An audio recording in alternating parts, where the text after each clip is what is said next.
What you think, man? I've been in the polyamory lifestyle. I can't even say lifestyle because it's not a lifestyle. It's a way of loving, not a way of living. I've been polyamorous for about 10 years now. Okay. And the mindset for me is mentally, I think I've been polyamorous longer than actually practicing it because I've always felt that this like monogamy just doesn't fit for me. Like, I don't understand why I have to only love one person or why I can only show affection for one person. Where is this written? Why do I have to go along with what the societal standard supposedly is? Right. And then the problem comes when you love somebody too much. When you let yourself love somebody too much, and they don't love you the same. It's not even matter whether they love you back or not. They can love you back, but it's still unhealthy to love somebody that much. Which I understand that ideology of that. Well, I can't have. I might as well. I've been there. I know that. But at the same time, you have to realize, what your culpability is in a relationship going, however it went. You start thinking about, well, damn, I did this. So, you can love somebody too much. And then, see, this complicates things for us men because we already have a hard time forming those emotional attachments. You already told don't do this. The missing link to that goes back to a time before we were even thought. Why doesn't my father is that a protection for me? Right. Or is that the way he was raised? Or maybe somebody hugged him one day, a man hugged him. I'm not saying this is what happened, but I'm just saying we got but there are things that could have happened that absolutely that caused him to be the way he is. Made him feel weird, needed. Right. So the things that we think are sometimes a rejection or a lack may have been a protection. And most of the time they are like absolutely. But if we don't understand that, all we know is the rejection. You see, like what I understand with my father. Men were going to jail, killing each other, and then now we got bisexual, then we got gays, now we got transgender. So with all of that going on, the purpose of that was removing the black man, the black male from the household. Okay? So with him not being in the household, she's getting the welfare, or she's out there in the workforce, forced to take care of herself, and if she have children, to take care of the children alone. Whether he's in jail, whether he's dead, whether he's bisexual, whether he's gay, whatever. The black male was removed from the home, and black woman was forced to provide for the children, for herself. You're missing one other thing that removes black male from the home. That's white women.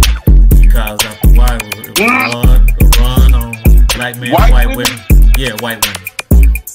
At one point, black men, they just had to have a white woman. No matter what their social economical status was, white women was the way to go.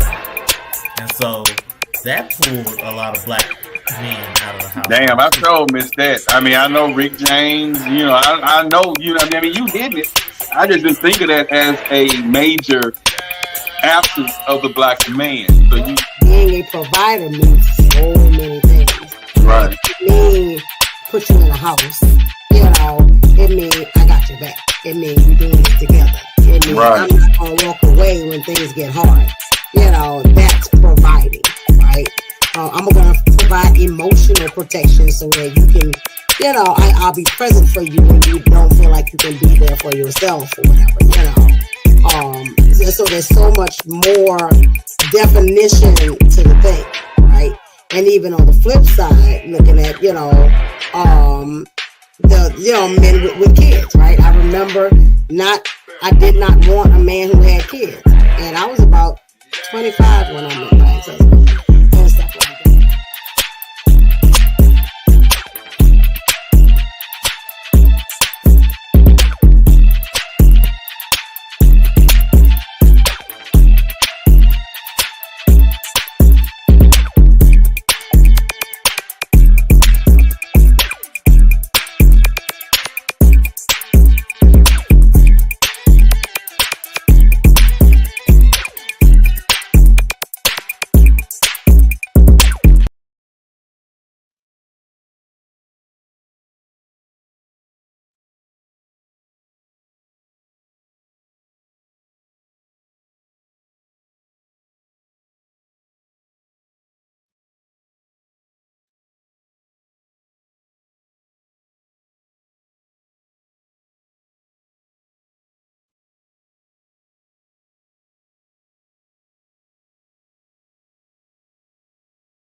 George, what it do, man? Nothing much. What's going on? You got it. Hold on a minute. Let me get this sound right. I can't hear. Hold on. I got my headphones in. Hold on a minute.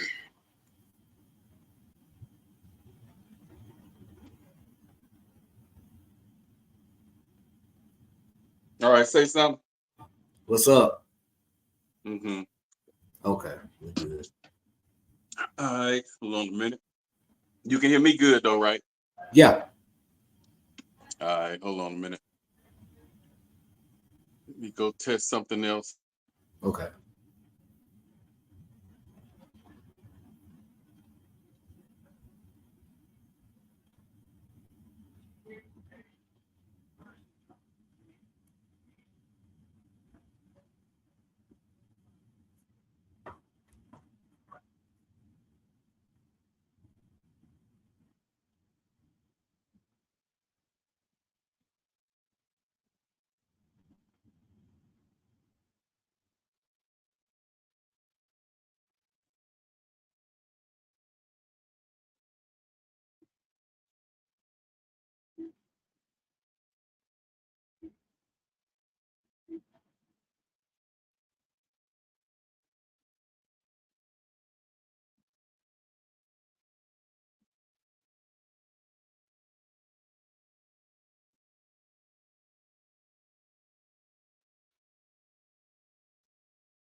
All right, I'm gonna roll with what I got, and if Austin or somebody come on, we'll go deeper. But I can hear you. I think I'm echoing, but hold on. No, I fixed it. No, that was on my end. Oh, okay. Hold No, I on, got then. Interesting combo. Right. All right. And what's been happening with you? Man, ain't nothing much. Living life. Life been interesting. Caught up on schoolwork though. That's good. You know, I'm going for my graduates and got one paper due this weekend, so I'm just trying to balance things out. Getting back on my public speaking. Booked an event today. Got one in Houston. I got coming up soon. I have information on that, so I'm just out here grinding and just happy to be on tonight. Oh yeah. And like I say, just keep it up. Ain't nothing like seeing a positive black man prospering, man. Right. Because the world today so quick to tear you down. You're guilty. You're guilty until proven innocent in the world today. Right. Exactly. You know, so to see a inspiring black man accomplishing some things, a man of color, since they don't want to be called black, a man of color, with a positive movement going, man, it's a beautiful thing. Yeah, we need, and it's a lot more of that out there than what the media leads us to believe. You know, they lead us to believe that's an aberration, that's rare. I see brothers out here grinding every day. You know, I see it all the time, and it's really a matter of what circle you put yourself in. You know, things like that. So yeah, there's a lot going on, man, and we're gonna tackle this topic. Let me get this out the way. Every week is RIP. So RIP, and this go out to Kat. She was one of Prince's proteges. Rapped on Love Sexy, part of the new power generation. She passed away yesterday. Yeah. I think she was like 60. In that picture there, she was like 56. Oh, okay. So she was holding it down. Right. They hadn't released the cause of death yet. Right. But I remember Austin and I, we used to love this the see and hear Kat, because she'd be walking around that stage and doing all them dances. If you go and look at Graffiti Bridge and all that stuff and those videos from the Graffiti Bridge album, she was very active on that. So when you get a break and you just want to see who Kat is, and she rapped on Love Sexy. So yeah, she passed away yesterday. So another legendary icon, but you would have to almost be a dedicated Prince fan to kind of know who she was. Who she is. That's right. That's right. But it's a lot of you didn't know Prince, you probably don't know Kat. But yeah. That was that. Okay, now what kills me is the non-bloggers are the people who just don't have nothing going on. You know what I'm saying? Probably I'm gonna say Gen Y. You know what I'm saying? Gen Z. No matter what anybody posts, they got something to say. Oh, it's a war going on, and oh, we got an election coming up, and y'all want to talk about BBL. What the fuck else is it to talk about? We already know the world depressing enough. So why can't we take a minute from what's going on in this depressing ass world? We know it's a war going on. We know they fighting over there in the Middle East. We know that. We know Kamala and Trump getting ready to have an election. We know that. So why we need to keep talking about what we already know that's going on? Right. So we do these topics to get away from the norm, just to talk about something else. Oh, why they talking about Diddy? He da da da da da. Let the people talk about what the hell they want to talk about. Yeah. Why you woke up this morning and chose to put the shirt on that you put on? Yeah, and you ain't got to listen to it. If you don't want to feel what somebody talking about, but always gotta post something up under something. You don't like what's going on, god damn it, don't attend it. Skip past it, delete it, block them motherfucker. Block me. Well, because I'm gonna talk about what I want to talk about. Yeah, because social media, everybody think their opinion really matters and it really don't. But if you don't like it, just don't watch it. You don't like it, get the hell on. Yeah. But, or add a solution. Add a solution. Do it in a constructive way where people want to listen to it and ponder your idea. But don't come in just being a prick about it and think somebody gonna care what you say. And to be honest with you, we only have these discussions. We actually educate on ours. Like I saw you was trying to debate with a lady a while back. We're not the average get on here, we're gonna bash people. No. We talk about what's going on, and then we find a common ground and a solution, and then at the end of the day, do you, but blah blah blah blah. That's what we do. We ain't on here to bash nobody. If you want to come on there and you want eyelashes thick as many paintbrushes, you want ass big as a sofa table, do your thing. Because at the end of the day, it's whatever you want. Right. But at the end of the day, everybody have their own opinion. And we just giving an opinion. It's not law. It's nothing is fact. It's just a personal opinion. Right. And of course, we know the election going on. Of course, there's a war over in the Middle East. But we know that. But what can we do about that? But here's the thing. People don't understand. Us having these discussions is good for our mental health. It gives us something else to focus on other than what we're dealing with. The other 22 hours on a Wednesday. It gives us time to congregate, talk about something lighthearted, forget about all that. If your life is always you have to be hyper vigilant and focused on what's going on, then you're missing out on something. So these kind of, and we do take it serious. I'm sure during our conversation, we're going to find some serious elements to expound upon. But if we want to keep and to be honest with you, I find something serious really in all of them because I'm actually learning. And like even our last discussion, we found some common ground and we learned from each other on how to deal with certain situations.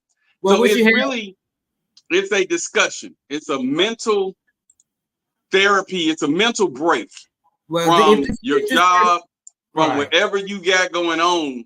It's just a mental little hour, 2 hour, little 2 hour break where we get to come on here, do what we gotta do, say what we gotta say, talk about the topic. Maybe somebody can hear us that's going through it. We talking about BBLs tonight. Maybe it's somebody out there who's thinking about getting a BBL and they say, let me tune in and just see, are they gonna say something that either inspire me to get it or talk me out of getting it? Right. You know what I'm saying? So it's just a common thing. And I think I'm gonna have to start off everyone saying, do whatever makes you comfortable. Right. We're gonna talk about the advantages, the disadvantages, the pros, the cons, perception, how men view it. Right. And women, if you out there and you have a BBL, please tune in and let us know. because I don't know nobody. I know one or two people that have had work done, but I don't know them personally where it mattered to me. You know what I'm saying? Where I'm reading and staying up late and having to help them to the bathrooms and all that. I don't know nobody that's that close to me.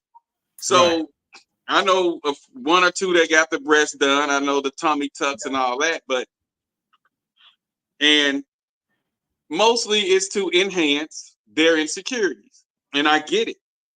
I understand that. But to what cost? Yeah, that's my, you know, and I stand neither here nor there in terms of a woman augmenting her body in the way she wants to. Do what you want to do. My whole thing is try to do it in as healthy a way as possible. You know, we've seen some of these BBLs where they've been using basically fix-a-flat in these women's bodies. And they women have died from getting these BBLs. So if you want to get one, more power to you. But just make sure you're doing it in a safe, healthy way where you're not putting your own health at risk. You know what I'm saying? Now, as far as what men prefer, that depends on the man. I prefer a natural woman. It's just me. You know what I'm saying? I don't like all that augmenting because, one, you don't know how this stuff gonna age. You know, you don't know the long-term health implications. It may be complications from it, you know, things like that. So I prefer a woman that's natural. I don't think it necessarily have to do with her confidence or not. Sometimes it does, sometimes it don't. Sometimes it might be her insecurities. Sometimes it might be what she like. So whatever. I mean, lately, a lot of women been saying they're doing it for them. Right. But like I say, you can find them now for $5,500, $5,000, $6,000. When at first they was like in the 20,000, and wasn't nobody actually getting that. They couldn't go and get that with income tax and 3 or 4 kids on the income tax. They couldn't get that, but they can afford 5,000 and 6,000 now with the kids from the income tax, because most of them get it right after the income tax in the spring, and then in the summer they busting out. Right. But yeah, they're more affordable now. And at the end of the day, man, women are in more competition with each other than men. We don't give a shit. We see you. Yeah, we don't care. You dress fly. I mean, you Chris Brown fly, whatever. We ain't messed up about that. That's just that nigga. Then when I got my swag, you got your swag. It is what it is. You know what I'm saying? But women are actually day by day mothers and daughters, sisters and sisters, best so-called BBLs, best friends, and all that crap. They're in competition. Yeah, and they're in competition with the women on Instagram that's taking the pictures. Well, a lot of women are in competition with themselves, especially once they hit about 40 to 45. You know, they begin to understand, you know, their body don't react like it used to. They may seek out accoutrement or augmentation to help them. And if you want to do it, that's fine. You know, I'm just saying, don't do it. You know, look at anytime you have any surgical procedure, ask yourself, why am I having it? Are you really having it for yourself, or because that's what you think men want, or because that's what you think all men want, or because the man you want liked it? Be honest with yourself about why you having it before you even consider doing something like that, because with any surgical procedure, there's a risk of death. There's a risk of complications. You know, I think Kanye West's mother died from a procedure, you know, complications from a procedure. So the risk is real, but you have to ask yourself, is that risk really worth the reason for you doing it? And think about this too when you have surgery, whether it's a gastric bypass, whether it's a breast reduction, whether it's a tummy tuck. Look at people who've had it done and pay attention to them. Now, I know somebody I know quite a few that got the tummy tuck, and that was a big thing back in the Gap. Right. You know, that was big. That was a big thing. Right. And like I know a lot of now, and I've seen the lip injections, which I don't understand. Right. But it's trending, and whatever is trending on Instagram, you know, that's the end thing. Whether it's painful, whether it damn near kill you or not. Right. You need those clicks, you need those likes, you know. Right. And women like to keep themselves marketable, and they view that as part of their marketability. Women are no different than men. Men, we do certain things because we want to remain marketable. Even if we win somebody, you still want to be able to attract a woman, and women still have that same innate ability and mindset. What does men do? I know now they're doing the BBLs, but yeah, besides that, what else a man do to stay relevant? Man, a lot of stuff like the way we hit the gym. I mean, we even though we benefit from ourselves, we know we doing it on some level. Hey, you know, this gonna make me more virile in the bedroom. Hey, she gonna notice. Hey, I'm pushing weight. We all do. Yeah, that. I mean, yeah, because you said that before. A lot of times, especially earlier, you were saying how you know, men hit the gym. Me personally, it was something I picked up in college, and I just do it. And when I did my first 300, and I lift 315, I think. And I put it on YouTube. It's on YouTube. Me walking to the gym. I'm going to get this 315 today. I was drinking the vitamin water. 50 Cent just came out with the vitamin water. So I had my little band, my little scarf on, hat to the side like 50 Cent. You know what I'm saying? I was in there up in the club playing in my head. Fucking full of love. You know. And I went up in there and I did it. It's on YouTube. 315. Right. And so it's your body. You know, that's just always been something I was into. But I never really done it to attract women. It was just mainly I seen, you know, 50 Cent upside down. Right. Well, on it up in the club. Yeah. 50 Cent, perfect body, bro. What they say, no homo is what the borderline homos have to say, no homo. But but 50 Cent upside down doing that shit up in the club, he was the shit. I think he a part of why I wear my hat to the back. But yeah. But I'll say this though, but even for women that are doing it to attract a man, ain't nothing wrong with it. But make sure you're doing it for yourself as well. Well, the only thing with that, and a lot of the people were saying, why do women get them? Some was trying to say, well, it's for me. Some saying, you know, it used to be to attract a man. They figured that's what men want. Yeah. And so they try to alter their bodies to attract men, especially today with there being a shortage of men. And the Instagram models are what the men go to. And believe it or not, and it's going to be hard and it's going to get deep. Because the thing is, we're attracted to it. Real nigga shit. Whether we prefer natural, whether you find the way you are, you're pretty, you're beautiful. If a bad, and I would excuse the term, but if what society and the world, what is it, 36, 24, 36, 37, 38 now. If that's what the world deemed to us as a fine woman, the perfect shaped woman. That's the European, that's the standard that they set. Then unfortunately, a lot of women feel like they have to aspire to be accepted by men. That ain't true. I see women with messed up shapes every day with a man on their arm. So it's just a matter of what you like.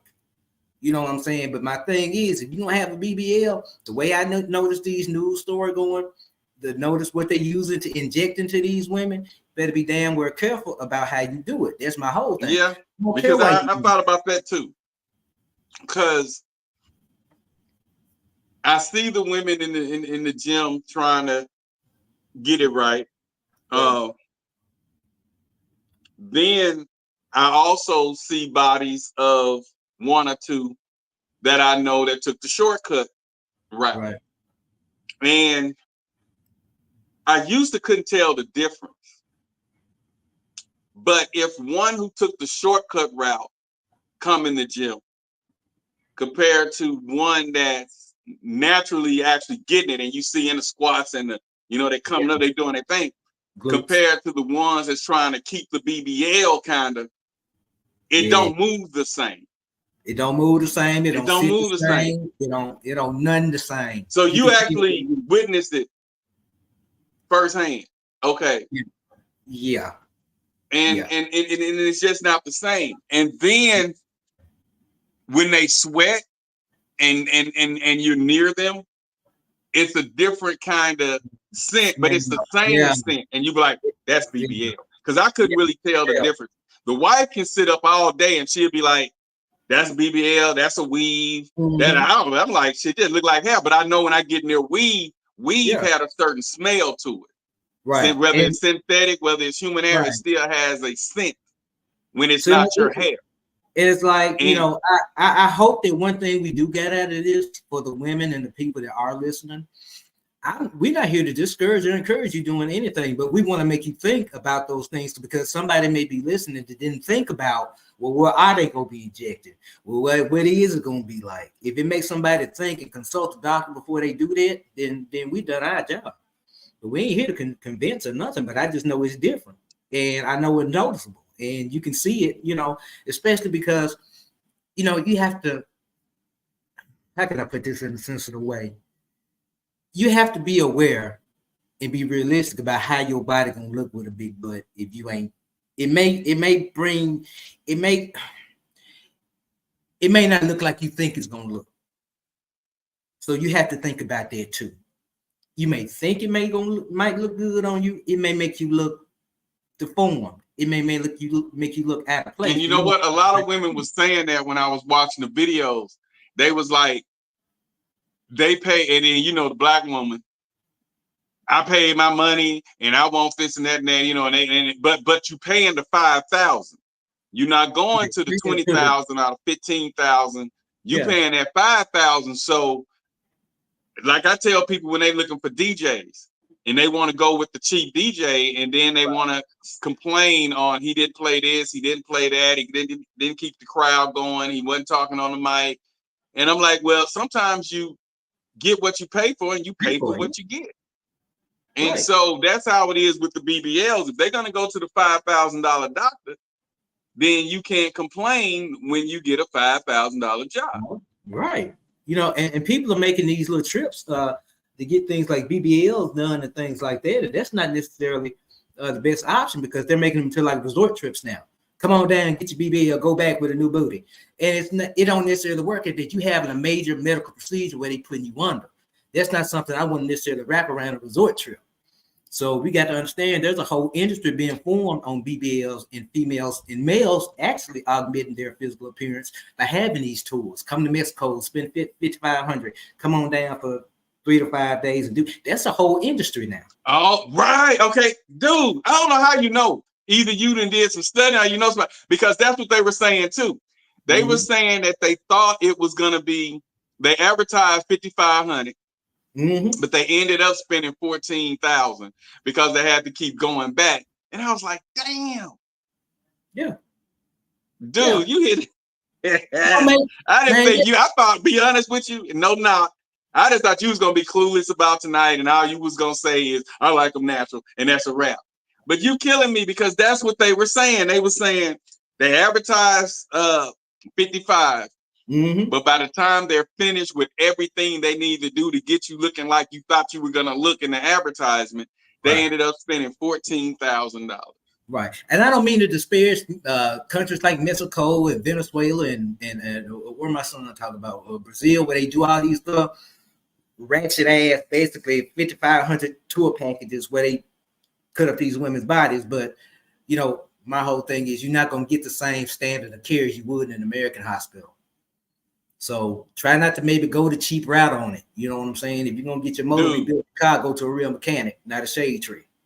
When I looked at all the hell that they go through trying to use the bathroom, having to lay down, and how much they're describing the pain, you know, and a lot of men are doing the lipo because they're trying to lose the stomach. And like I was talking to a guy in the gym, the stomach is the hardest thing to lose. This last thing, you know, you have to do more than just sit-ups. You have to actually do that apple cider vinegar. You have got honey and apple cider vinegar. You actually have to take that first thing in the morning on an empty stomach. Right. you know, it's just certain regimens you have to go through to lose it, because doing the sit-ups like you used to with the food that we're taking today with the not right. Steroids and things in it is Right. you just wasting your time and hurting your stomach and going in the bathroom trying to use it with your muscles all tore up. It's just hell. So you have to do something extra. And so I kind of understand when the celebrity or someone who's can afford it and needs that they depend on their body to make their money. That's just say the hell with it, and they go and they get the fat sucked out, and they may put it in their arm or something. Right. But you know, but even with that, you have to go get massages and things, and it's gonna have an odor for a month or so because that fat is inserted and it's not gonna sweat and the pores are not going to open like it would if it was just regular. You got that on top. You know what I'm saying? It's kind of like when people used to get the gold teeth, or the people with the grills. But, you know, when we were coming up, a gold tooth on the side, especially when you was dark skinned, a gold tooth stuck on the side was shit, you know. But my mom broke it down to me, and she was like, you're covering your tooth with that gold, and your tooth is going to decay up under there because you're not able to brush that tooth. It's not getting any air, so that tooth is going to eventually corrode, you know, decay. And that's what's happening when you're getting these injections on top of, you know, you putting fat on top of your regular body fat. You know what I'm saying? In that area. And the thing is about the fat injections, here's the thing. If you get fat injections and you start to lose weight, that means you're burning fat. So you're just burning off what you had injected into your arms anyway. So it's just going to be cosmetic if nothing else. And one point that I was going to make is that for the women that want to do it naturally, I can tell you this from a person that trained. I don't know, people don't matter to think about it, but I was kind of badass a few years ago, maybe 10, 20 years ago. But here's the thing, women that do it naturally, man, don't sit up there and be on no treadmill for no 45 minutes. Get your squats in, get your resistance training, work them glutes, do them squats. That's going to be the thing that's going to get you there. Not only is it better for women to do more resistance training and cardio, because especially once women hit about 40, the bone density starts to decay. So that resistance training helps you build a bone density to help you prevent arthritis, things like that, osteoporosis. But there are ways to augment your body physically by concentrating and focusing on certain body parts through certain concentrated and compound exercises like squats. You mentioned the squats. Build your legs up, do leg presses, but do them heavy weights, few sets, and you'll notice your body will change. But I know women all the time, especially the ones I know that have gastric bypass, they'll go get on a treadmill for 45 minutes, an hour, wonder why that body don't change and wonder why it's flabby. Got to build muscle. That's what's going to change your body shape. Yeah, you're right. So that's the main thing that I was saying is a lot of them, I know they're getting them to compete. Right. Now some of them had insecurities from high school. Right. And they wanted an injection here, you know what I'm saying? They want more butt, they want more breast. Because maybe a guy who they really liked made a joke about it. Because what we're not realizing a lot of times is we are the ones that psychologically getting in the women's head. So they're listening to what a lot of the men are saying. True. The women are looking at who their man cheated with and what her body looked like. Right. Or if he hadn't cheated, when they're together and he see a Nicki Minaj or a Megan Thee Stallion and she trying to talk to him about something serious and he tuned her out to watch them on the TV, how he looking at Megan, you know, and then she don't have that Megan Thee Stallion body or that Nicki Minaj BBL body, and she wants that. So when they get their income tax or they sitting up there, that's what they want to do. You know what I'm saying? You ain't got Nicki Minaj money to do the aftercare. You ain't got Nicki Minaj money to get you an $80,000 surgery. You trying to do this junk on $550 off your EIC money, it ain't gonna turn out the same way. And I'm gonna tell you what kills me. The beautiful female Right. I'm talking about when she step in the room, the first thing you notice is her face. You get what I'm saying? Natural. Right. Then she's trying to compete with an Instagram model. Mm-hmm. And so now she done messed her face up with the injections in the lips. Right. Now she's getting the breast implants. Now she's getting the butt. But you didn't need all of that because you stood out naturally anyway. So what a lot of guys are looking at the females that's getting them, they feel like they're looking for attention.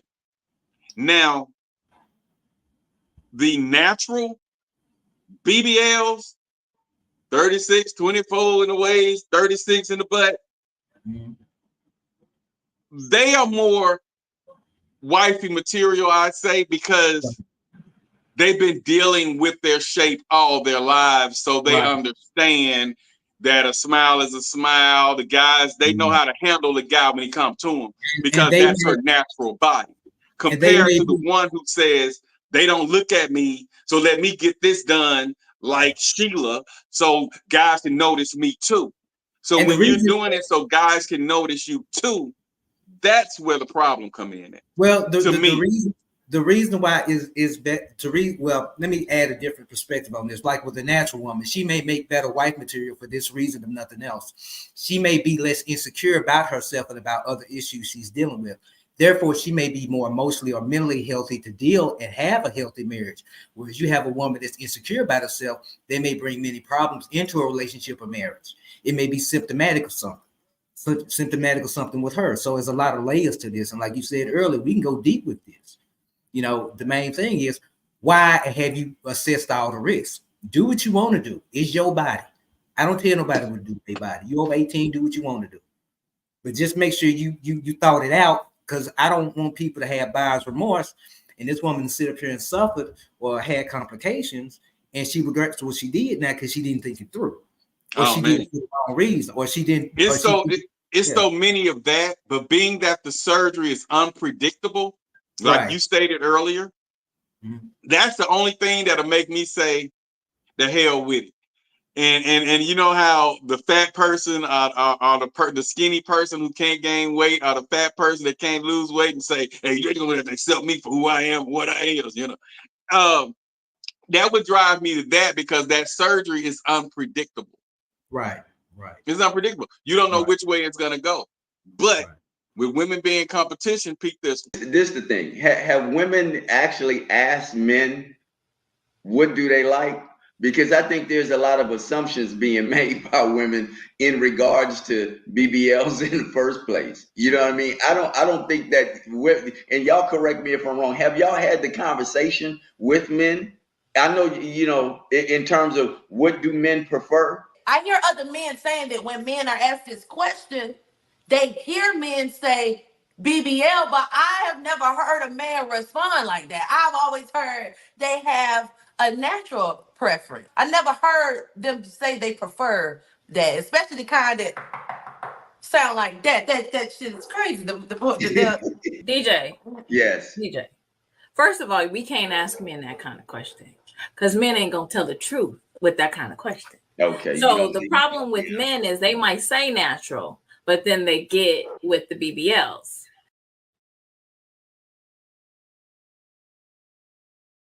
And you know, George, let me cut this woman out. The one that said that you can't ask a man that because he ain't gonna tell you the truth. Right. That's another example of a dumb woman trying to tell another woman how to get a man and how to deal with a man. A man will tell a woman the truth if she come to him in a certain way and they got a certain relationship. And a woman can ask me, what do a man really want? I tell her. That's bullshit. Well, George,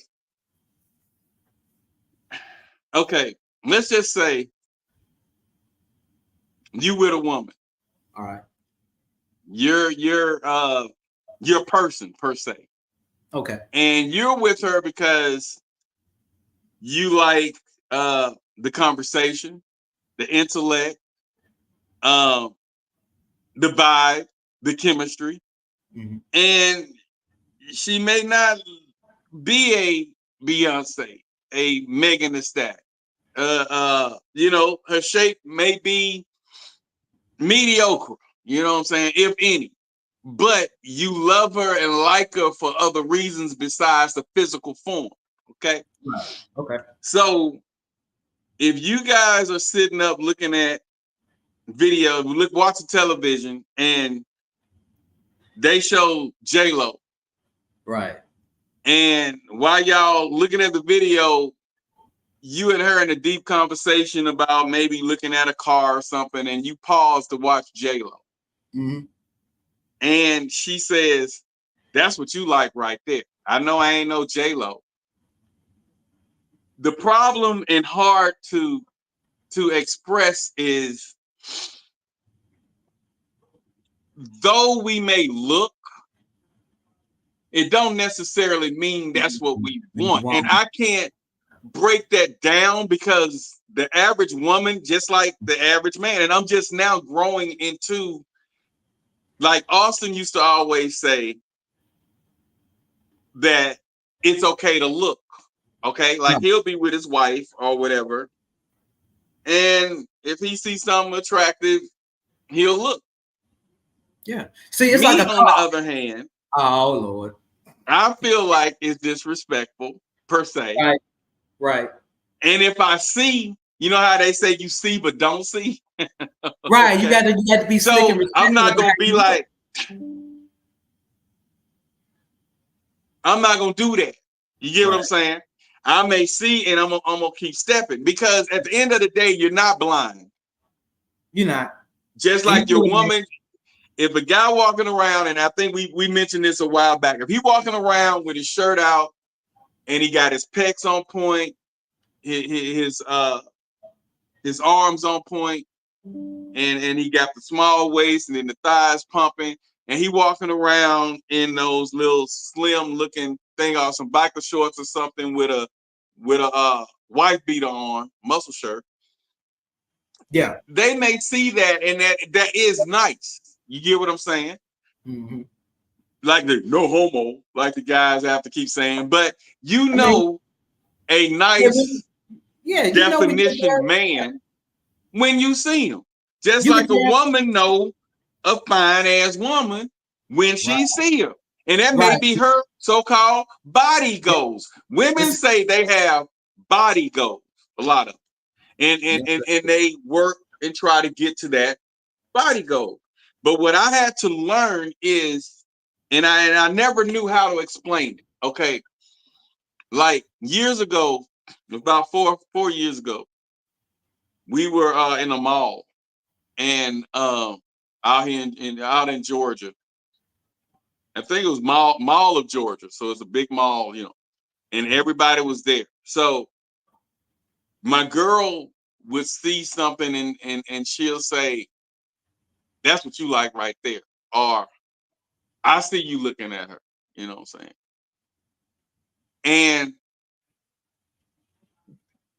they think that that's what you want. Right.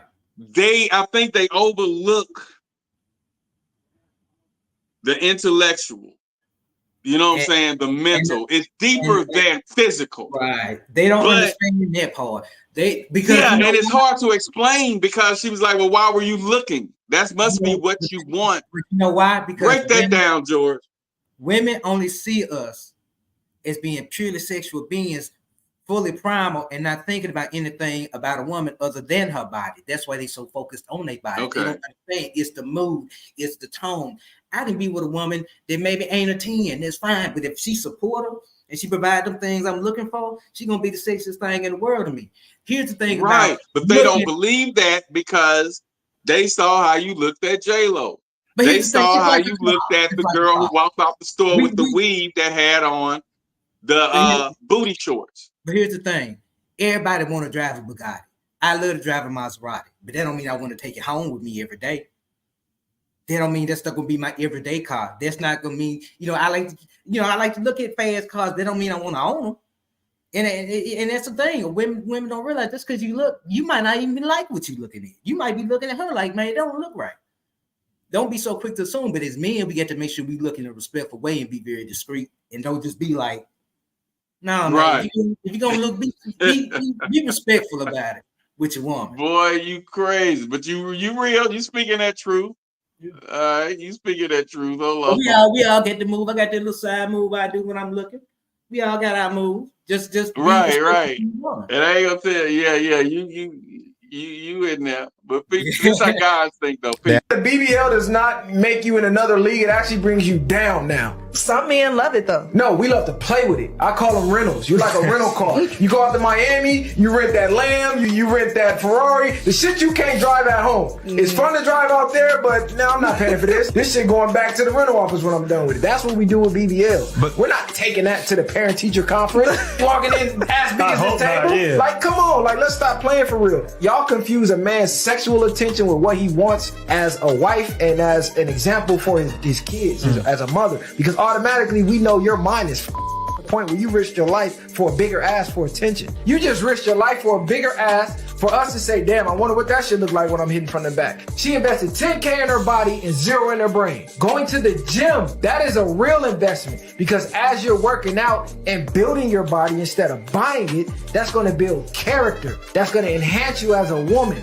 Those women are the women that deserve to get all their bills paid.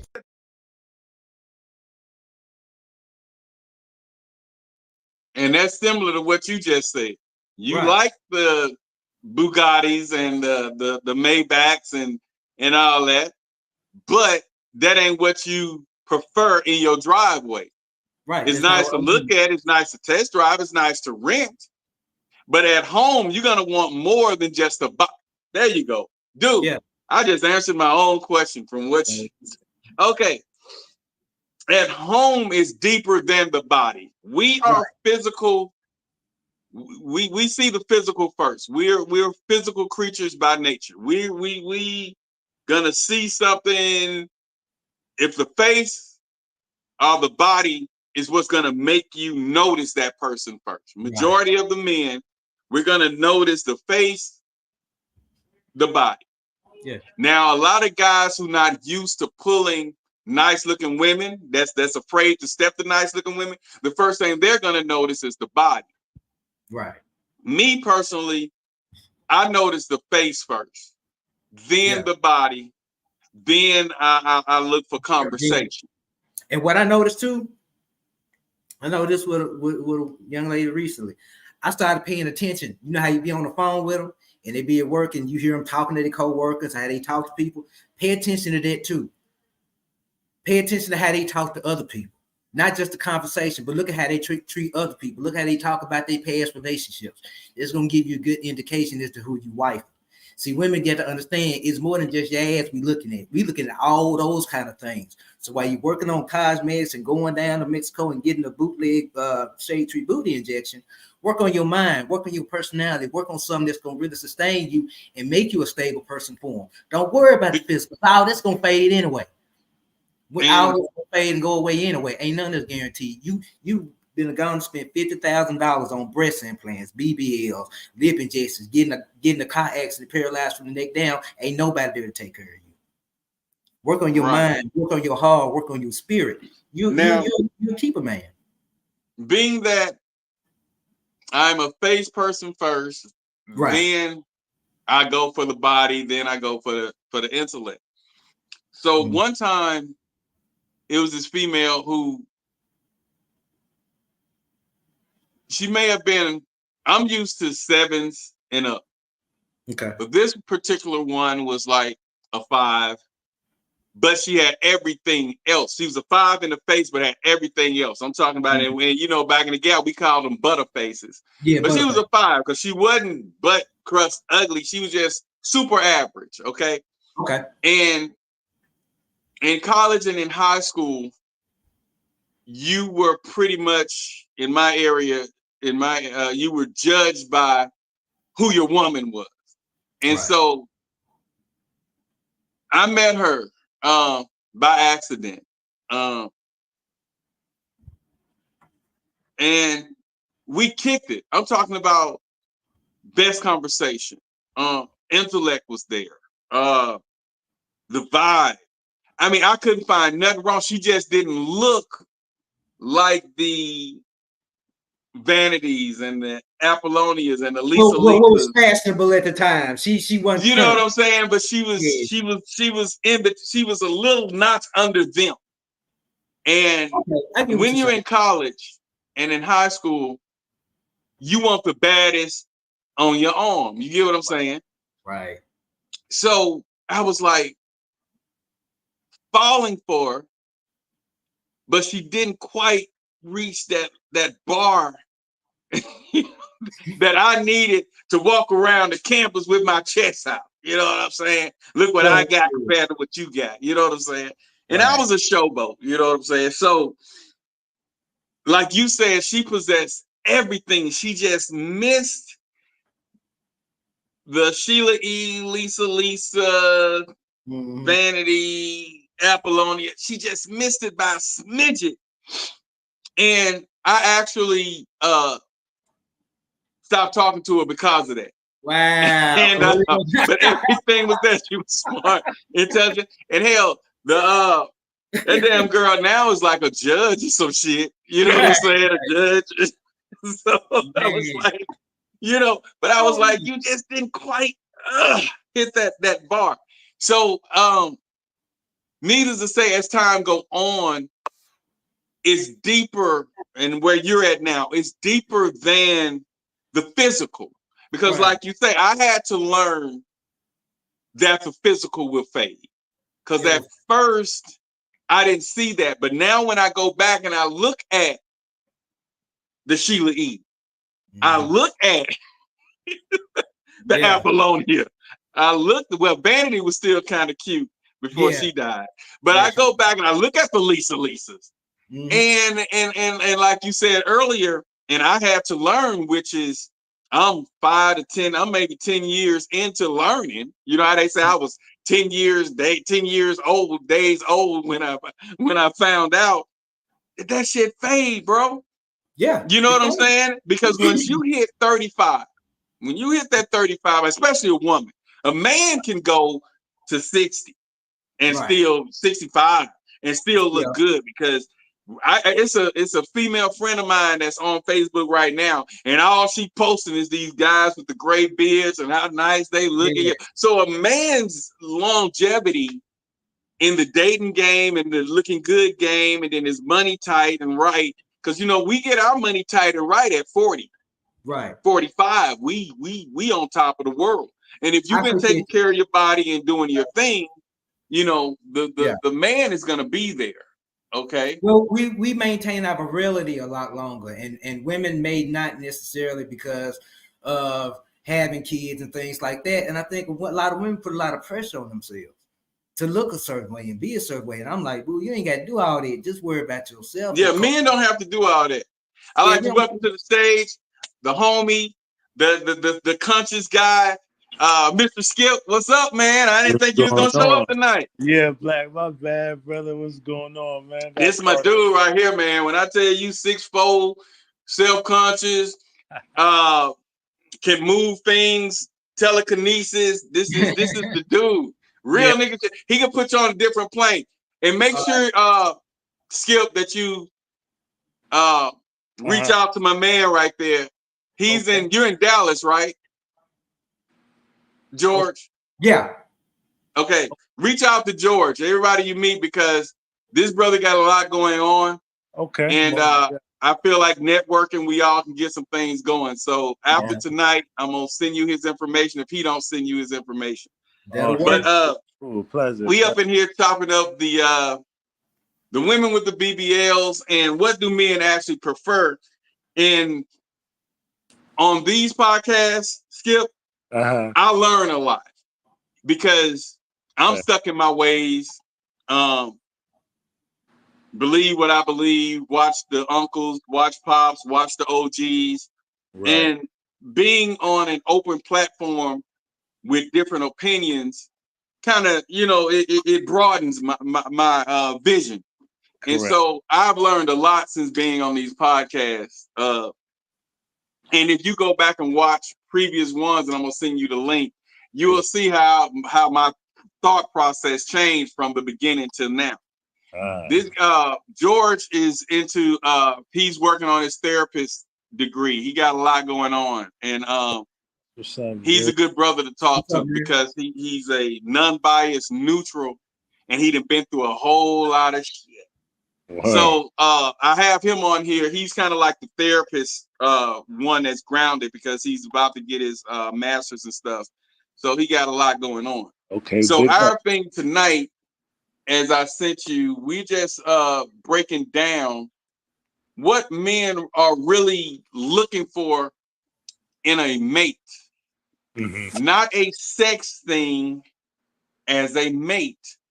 And to me, a lot of the BBLs are women advertising. And I understand you're married, and I'm sure BBL wasn't on your mind when you chose your mate. Right. You know what I'm saying? But men are physical, the physical catch us by nature, and we can't deny that. Right. And I was more like, when you, I guess, especially now, we're gonna say dating now with social media, because you grew up in a time where social media wasn't the headline. So did George, and so did I. Correct. Now, with social media being what it is, and you got that woman that's been in a relationship with you 5+ years, and she wants to get a BBL to compete with the Instagram models, but she have a child, she's married to you, living in are y'all living together, to been in a 5+ year relationship. How do you feel about that? Would that be something you would tolerate, or would it be something you're kind of thinking maybe this is the wrong thing for me? I don't we're think not on the same I don't page. think it's be a matter of something I tolerate, because that's still a grown ass woman. She can do what she want to do with her body, but I would make her sit down and have a talk. Why are you doing this? I mean, and I would just say, if you want to do it, I can't stop you. You grown.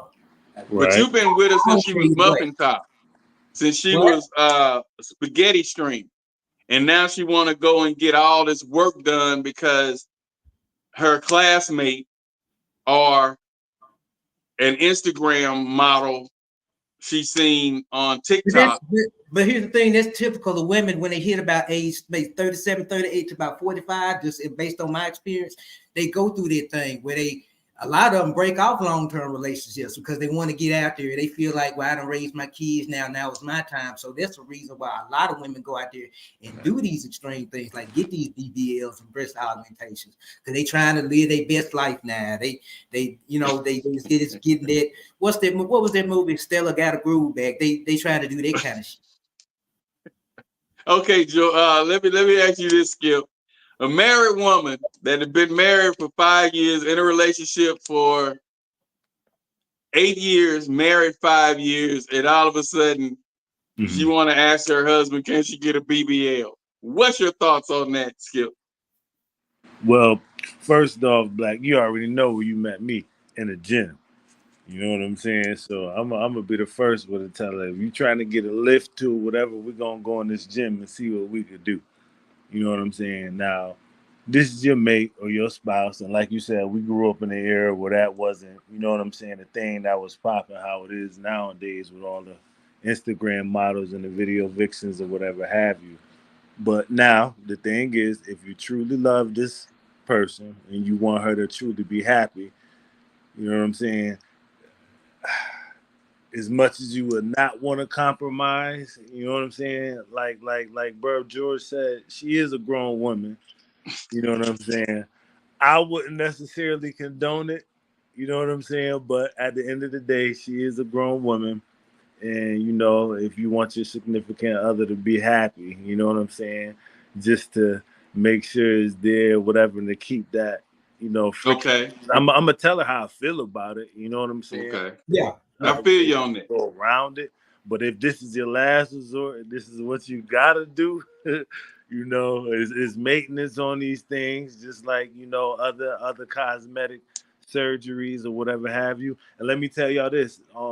My cousin, over the summer, I was the best man at my cousin's wedding. Matter of fact, Leslie Frazier, the defensive coordinator for the Buffalo Bills, Leslie Frazier, my cousin got married to his daughter, so we was out on Laguna Beach, you know what I'm saying, Cali, for the wedding and everything. But the bachelor party was in Dominican Republic, and we went to Sosua, and that's where the people go to get it done for the low. You know what I'm saying? So that was my first time going to DR, and I was in Sosua, so that's all I was seeing.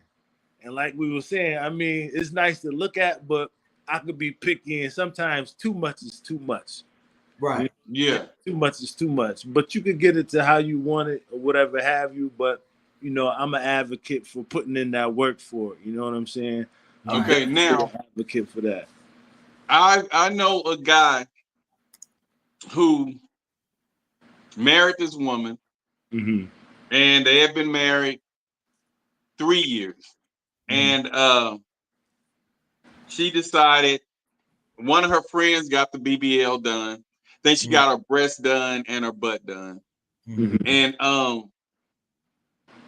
she came to the husband and decided she wanted to do it because, you know, a lot of times women sway other women, Right. and they're more weaker vessels, so they sway with whatever the friends say is the end thing. Right. The friend that had it done is single. Mm-hmm. The other one was married 3 years. Probably had been with the dude maybe 5 years, married 3 years. Right. And she got the BBL done. Mm-hmm. She started posting more pictures on her Instagram, more pictures on her social media. Mm-hmm. And the guy was like, he voiced his opinion like you said you would do, Skip. Mm-hmm. And he was more like, I don't see the purpose because I liked you the way you work. Mm-hmm. So the new attention she was getting, the more pictures she was posting on Facebook, all that, he decided to get a separation from her because she wasn't who he married. Right. The BBL messed her head up from all the guys being in her DM and looking at her when they walk through the malls, when they go out to eat, everybody looking at her. And he's 38, 40, right at 40. Mm-hmm. She's 38, like 2 years, 3 years under him. Mm-hmm. And she got this body work done. And so now she's seeing all of this new attention. Mm-hmm. And he was like, she acting weird. She acting funny. She's not answering her phone like this. She got more people she talking to. She talked more on Facebook. It's not obvious. Facebook, It's obvious FaceTime. it's than obvious she what she do doing. on the phone. Yeah, You know, it's and obvious so what she he's doing. like, he's separated from her now, Good. and he's thinking about divorce. But he loved her to death till she got the BBL, till she got the work done. She got her stomach tucked, she got the butt thing going, she got the breast going, and she got the lips. Yeah, And so, you know, and then her thing is what I wanted to do. It's my money. You have nothing to say. But she's changed. So I have no problem to a degree. But my thing is, if I've put up with you, I've invested in you, I've done all this for 5+ years, and I've been cool with muffin top or string bean or whatever body type she is, why you got to go get a BBL? I understand everybody grown. Black. But what black. What have you learned from my story? You can sit up there. What have you learned from my story? Almost this past year, you can do everything you can. You can be a good dude, love a woman as she is, support her. But at the end of the day, these women hit about 40, between 40 and 45. They want to live their best life. They want to get out there. They want to get freaked down. Then they shouldn't have got married. Exactly. And because I'm a guy who didn't really want to get married. That didn't believe in marriage. I just wanted to have, and I've said this before on here. I was cool with the revolving door. You got Wednesday, you come Friday after the club, I got you Monday, but you got to be gone before my son get up to go to school. So that means at 6 o'clock, no later than 6:30, you got to be out of here because I'm getting him up, getting him dressed. You got to be at school at 8. Right. Mm-hmm. And that was the life I was living. And you gotta, know, you gotta understand and too. so once I get married, I'm kind of a no fly zone. I'm like a no tolerance type deal because I already have trust issues with women, period. Because I'm a DJ, I'm at the club, and I'm watching you doing what women you do. in committed relationships messing with the DJs, the promoters, and the lowlifes that's hanging out in the club. I'm seeing this daily. That's why I never dated a club woman, because I see this. Mm-hmm. And if I'm with somebody and she's okay, let's just say she get the BBL, just like Skip said. Let's just say she get the BBL and you guys decided to do it. Like he said, he gonna tell her how he feel. She a grown woman. Like you said, George, they grown. She get the BBL and it's just for you guys. She not side picturing, showing her ass and shit and her titties and stuff on social media, you know, with the fitted body suit and taking side pictures of her ass. That's different. But if she starts taking those pictures, and then there's a guy who was on TikTok that was saying this guy was married to this lady for over 10 years. The woman decided she wanted to get a BBL. He divorced her. So getting those BBLs when you're married and in a committed relationship, I don't know. That's just kind of weird. But I see what you guys are saying. It depends on how that woman you're with moves. Your person. You had to be careful about this too. Be cognizant of at a woman's stage of life when she's doing it, because a lot of women they do it when their kids are usually grown, about 18 to say 25. They empty nesters now. Now they single. Now they so now they want to get out there. So you got to look at the stage of life, because men at this same stage of life, we think we ready to settle down. We looking for stability. We looking for our forever car. We tired of the monster body. And now these women ready to get back on the expressway. We thinking, nah, we ain't ready for that no more. The women ones want to go out to the club. A lot of men, we can do that for entertainment, but we looking to settle down more. We looking to generate our wealth. We looking to, see our kids grow up and grow into adulthood. And I just think it's a culture clash. It's a culture clash. Women giving too many messages and they putting too much pressure on themselves. Man, you ain't got to get no BBL. If you flat, find a dude that like it flat. You know what I'm saying? Just rock with what you got. It's just simple. Rock with what you got. You be okay. Right. What'd you think, Skip? Nah, I like what Brother George was saying, man. I kind of bounce back off of that, man. Fine. If one cat don't like you for who you are, it's somebody else that is out there that does. And a lot of women that hit you with, I done met such and such, man, and all dudes the same. I'm like, have you met over 10,000 men before in your lifetime? No. You know what I'm saying? So either just be patient and wait on it. You know what I'm saying? It could be for a reason that you haven't met that one that like the flat ass just yet. You know what I'm saying? Right. Special one. I'm trying looking in a different place. Yeah. Yeah. And like I said, my thing earlier, Skip, I was saying in college and in high school and in college, our thing was having the bags. And I had a cousin. Mm-hmm. And he be on his he's another co-host, but Austin, he comes on here and he and I used to kind of be in competition on who had the baddest, you know what I'm saying? Yeah. And I didn't take women serious. You get what I'm saying? It's just all about me saying, hey, your bitch can't fuck with my bitch. You get what I'm saying? That was it was about. And when you get older, I'm gonna say when you get 30, 35, right, and you realize that it's more to women than one being the baddest. You get what I'm saying? But up until then, it was a competition thing.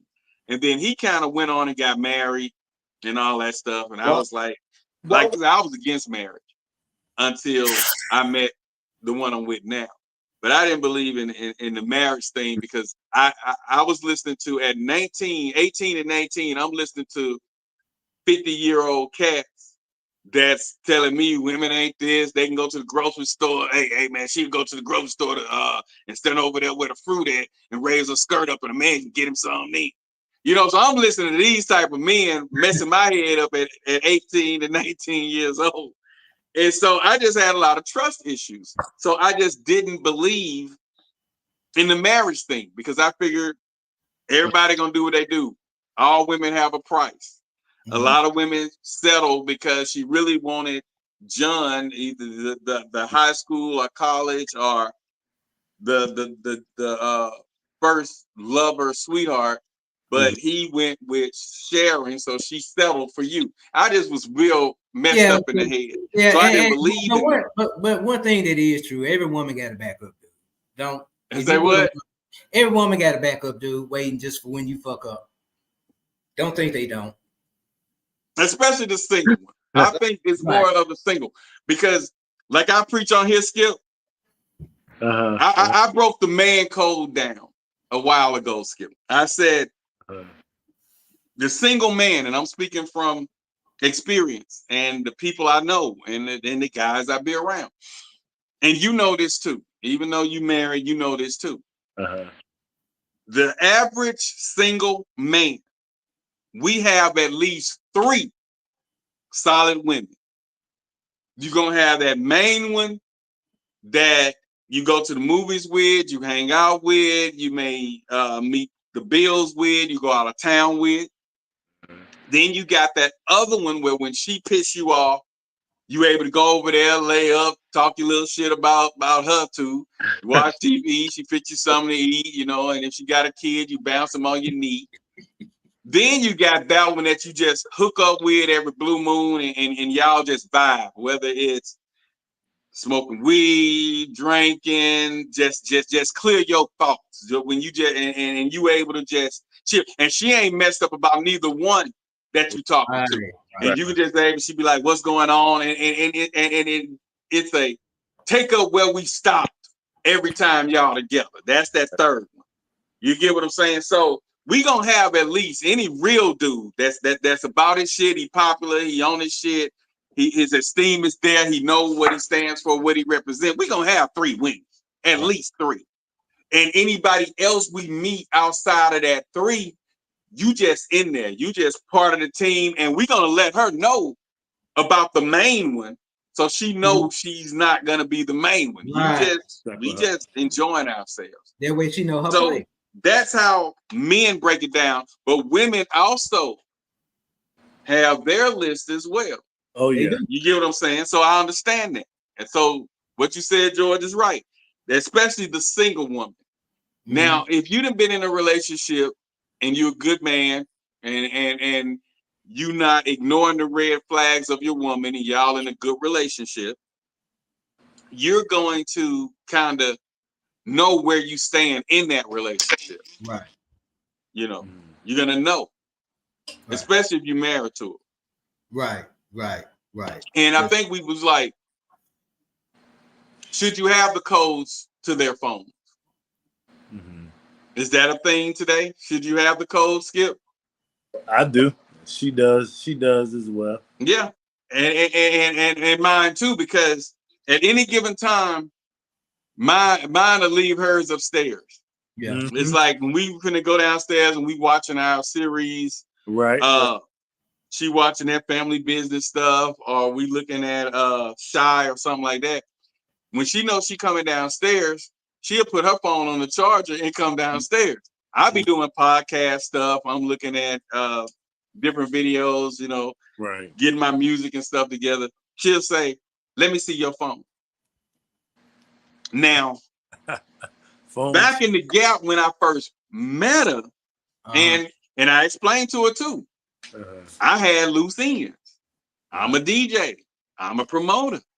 I have loose ends. That's women that I see when I see them, you know, and they feel like DJ Black is gonna be accessible at any time. So they may hit me up 30, 15, 20 minutes, 30 minutes after the club and be like, what you doing? Why WYD? I know what that means. Right. You get what I'm saying? So I have loose ends. So if she was to ask me out of the blue back in the gap, let me see your phone, dude. I used to feel some type of way. I used to get mad, you know what I'm saying? Because I never know who gonna hit my phone and say, what your sexy ass doing? I'm lonely, come over here and fill me up. You know what I'm saying? you know what time it is. And so I used to get mad. But when I got in a serious relationship and I'm doing the right thing, I got no problem. Cause I mean, I'm talking about at random, dude. I just be chilling. And being that I'm a content creator, I may inbox somebody and say, hey, do you want to join the podcast? Blah, blah, blah, blah, blah. Let me see your phone. I need my phone upstairs. So the homie used to always be looking over his shoulder, trying to see what the hell she going into. But it just feels comfortable not being, not having to be so antsy about that. You know what I'm saying? Because I used to live the life where I dated 3 and 4 different women at the same time. Right. And none of them knew about each other. Right. And holidays used to be hectic. Because you feeling like your stomach hurting because you never know who finna try to pop by the house. Right. And you got this one here. Right. So when I found the person, I was glad to be like, man, I ain't got to do that no more. Right. So the trust issues were there, and a woman pulling the BBL move, and you 5 years or more in a relationship, and you accepted her for who she was. I don't know, man. That's kind of weird to me. It is. That's kind of weird. As usually, why you even got to do this? Yeah. That's like, just like the woman got to go out her way to look a certain way, and then you like, but you already married, you got your man, so why you got to go out there? Right. And if it's all of a sudden it's out of character, it's just another red flag. It's just another red flag. Yeah. So, but I understand, Skip. Everybody's grown. I understand that. I understand you when you say that.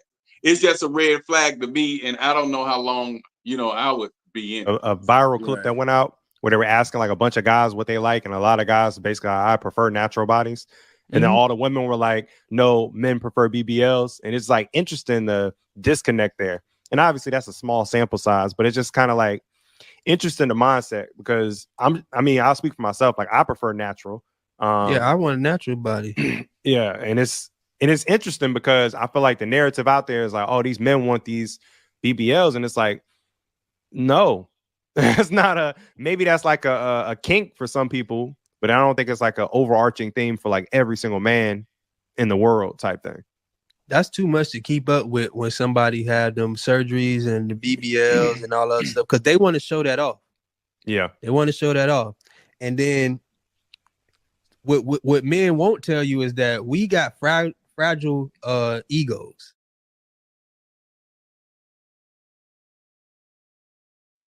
That's right. And so that's a question. Do you like and I'm talking with, let me speak with Skip because he married.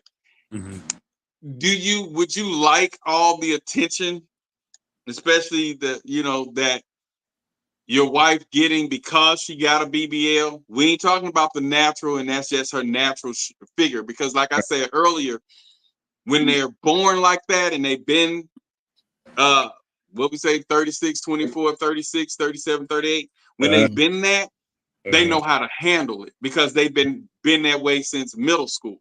Right.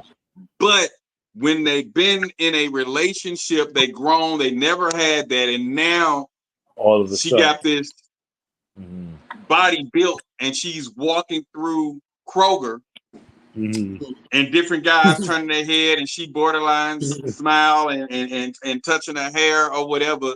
And this is somebody you've been married to 3, 4, 5. You've been sacrificing, doing without, paying all the damn bills. And you see the extra attention she's getting. You don't think that'll make you feel kind of uncomfortable? Not necessarily, because I know her. Our bond is pretty strong, and like you said, it would be the BBL. She got a nice natural curve as it is, but with the BBL and the extra attention, it'll just make me smile on the inside. You know what I'm saying? I'm not the type of dude that could, Now it's one thing with looking at it and acknowledging it, but when you it depends. I would say it depends. I can't just say I wouldn't. Okay, that's what I was waiting on. There you go. There you go. That's more neutral. Because if okay, you're taking it to a certain extent, you know what I'm saying? Right. When that makes it different. You know what I'm saying? All right, let me ask you this. And I ain't trying to get you in trouble. No, you good. Are you attracted to the BBLs? And if so, how do you handle it? Because George and I was talking about it earlier. Because your woman, at the end of the day, whether you married or not, you human. Right. And that fit man with that broad chest, broad shoulders, you know what I'm saying? Slim waist, big thighs, like we want in the gym. Right. It is attractive. Just like that woman with that 36, 24, 37. Mm-hmm. It's attractive. When you see that, how do you explain that that's not what you want, though your wife see you look at the Nicki Minaj's, see you look at the Beyonce's, see you look at the Megan Thee Stallions, and you may even have a conversation about them. Oh yeah. How do you convince her that that's not what you want? It's just attractive. It's just, it catches your attention. Mm-hmm. Mm-hmm. So to that, we have our relationship. We have that understanding. We look together. You know what I'm saying? She like to spot them out for me sometimes. You know what I'm saying? We at that level. So she's, damn, babe, look at her ass. I know that's a BBL. And you know what I'm saying? We compare, we contrast. You know what I'm saying? We do that when we go out. You know what I'm saying? It's open like that. You know, and she wifey, she's not one to get one. You know what I'm saying? She's not one to get a BBL. So, you know, I don't really have to worry about it. But, you know, we acknowledge him when we see him if it's a nice one or something like that. Because she know what I like. You know what I'm saying? And I know if she see one that she like, I'm like, damn, babe, what you think about that? I'm like, that's natural. And then she's like, now you know that's a BBL. I mess with it sometimes. I say it's natural with BBL. Okay. I feel y'all. It seems like you guys have fun. That's real. That's real. Yeah. That's real. It's a conversation thing. Because it's not like you lusting or you guys looking for somebody to bring home to do the threesome type thing. Right. You just acknowledge in a normal, natural conversation. That's because I'm trying to learn the difference. Because the wife know what a BBL is. She know what weave is. She know when somebody didn't have lip injections. She know all this shit. When they didn't got their nose done, I'm sitting there looking like, I don't know none of this shit. It just looked like a damn woman to me because I desensitized myself to that. Right. And I'm just now getting to that. You know, you get what I'm saying? So she noticed everything. And I be sitting there clueless. Like, and just like, you know, we're here in Georgia. When in Georgia. I'm trying to learn. She's showing me the difference in the trannies because I used to could spot them by the Adam's apple. You're right. But they've been shaving them down. I used to could spot them by the body shape. Like, you know, if they're a little too thin or a little too broad in the shoulders, I'm like, that's a dude. But we can't say that in Georgia. You can't say that in LA. You can't say that in Dallas, Texas. Because they got the money and they're getting it done. Yes, and see, we hadn't discussed a lot of those dudes, a lot of LGBTQ dudes are going to get BBL. Come on. That's a whole market too. Dude. You know, they just, you know, I just, at the end of the day, I want my woman natural. I want her confident. I don't want her insecure. I don't want her and women got to understand, you get them BBLs, you go attract a lot of the wrong attention, whether you want to or not. So you got to be prepared for that too. You know, not every dude is going to see that and see you as a virtuous woman. He may see, hey, she got that junk, she's showing it off. That means she like that. You know, a lot of guys will assume that, right or wrong. Yeah. I mean, it's a sexual attraction. Right. And like Skip is kind of is more spiritual. So I'm sure when he chose his woman, it was more of a spiritual intellect vibe type thing. She may look, look nice. She may have a definition, but that wasn't his priority because Skip is deep spiritually. So I can't see him just talking to no fine ass bitch with no brain. I'm just keeping it real. I'm just keeping it real. From what I see. Because the worst and I thing, keep it real on here. I don't. Right. The last I don't thing sugarcoat. the last thing I'd ever want is a woman with $1 million body and a 10-cent brain. I can't do shit with that. I'm sorry. I can't do nothing with that. And he's single, Skip. He's single, by the way. He getting himself together. Okay. He's single. Peek this one. I hate the grip that social media has on women's minds. I see a lot of videos of girls saying like, oh, it's so hard having a natural body out here when BBLs are taking over, da-da-da-da. It's not really like that. Like, yeah, on social media, they're getting a lot of attention. Maybe guys are sleeping with them, but nobody's marrying them. As a beautician, I can tell you what my clientele looks like.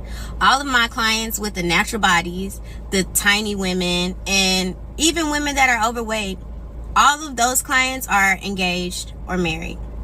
My clients who are curvy, got the BBL body, those are the ones that are single and struggling for a healthy, good relationship. So don't let social media fool you. You was pulling men with the body that you had before the BBL era happened, and you still will be. Like, get out your feelings. It's not as deep as you think that it is. Like, men not that crazy over BBLs how you think that they are. Y'all, the women are crazy over the BBLs. Men, like, it's cool. Yeah, they'll probably sleep with them, but they not finna marry that. So just relax and love yourself. Like, you are enough. You don't need a BBL to secure a man, secure a relationship.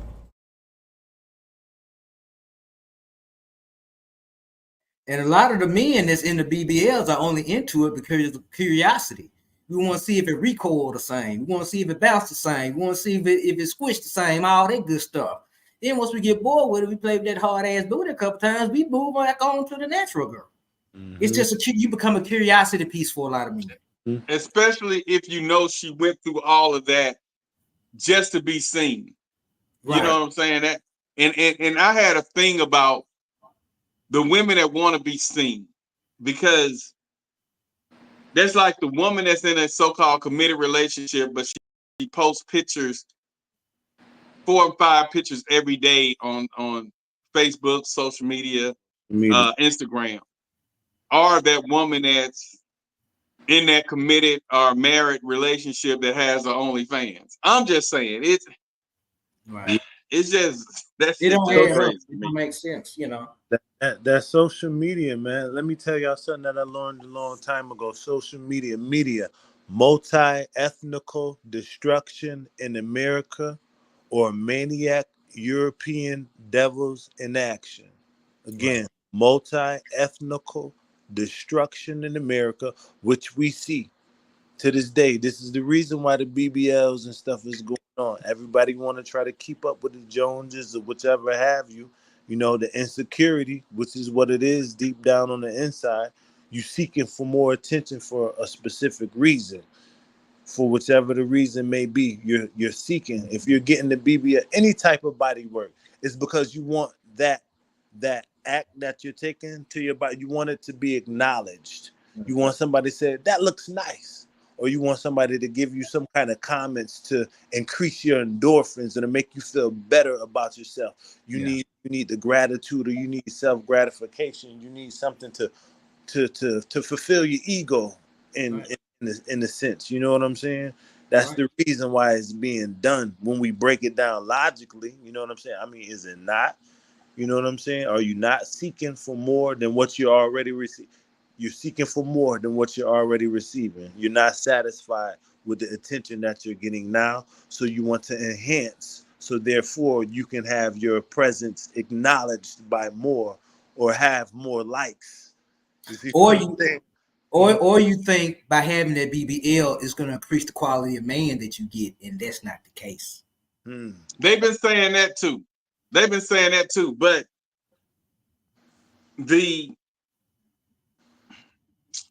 when you're a man that's on your shit, got your shit together,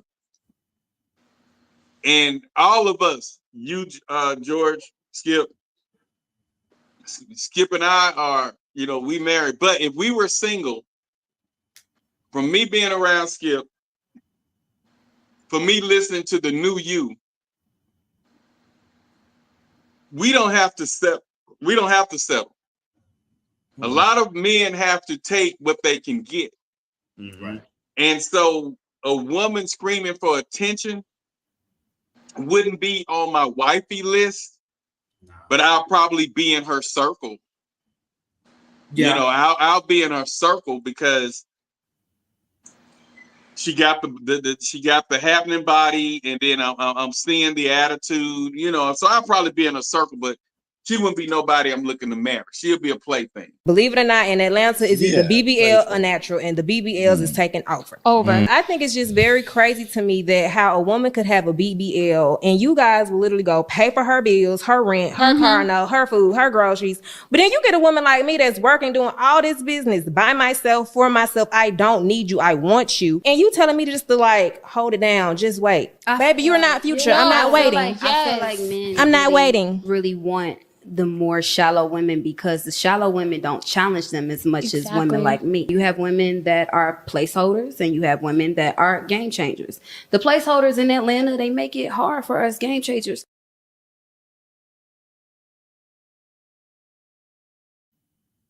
And George, I know you are in Texas. Right. But Skip and I, we're blessed to have women because it's so much going on around here, bro. Right. You wouldn't want to be single out here right now. You just wouldn't, because it's too much going on, from the down low brothers to the transgender. It's just too much going on here. You guys got it bad there, but we have it terrible. Yeah, man. It's terrible. It's And we don't even want to get out there in that pool. It's gonna be hell if something was to happen and you just fuck around and be single. Yeah. Dude. Well, the way I try to stay focused, what I try to do is focus on healthy relationships with people. If I see red flags, I'm gone. Red flags, I'm not putting up with. I have to set my boundaries in how I deal with people, what I will and won't tolerate. And I just mess with people that mess with me. And if you do that, whether you dating or married or whatever, you're gonna be better off. But I don't let my insecurities deride me. You know what I'm saying? So I'm not just seeking a certain type of woman because to placate my ego. I'm seeking the best person for me. Right. It depends on what you're looking for, who you're looking for, and why you're looking for them. Are you like the dumbest thing I hear people say is that somebody completes me? No, man, that's not how it's supposed to work. You got to be complete, and you got to add to that person. But should nobody complete you? People going into these wrong mindsets, and that's why you have women getting BBLs. That's why you have men doing the things we doing, because we insecure about something within us.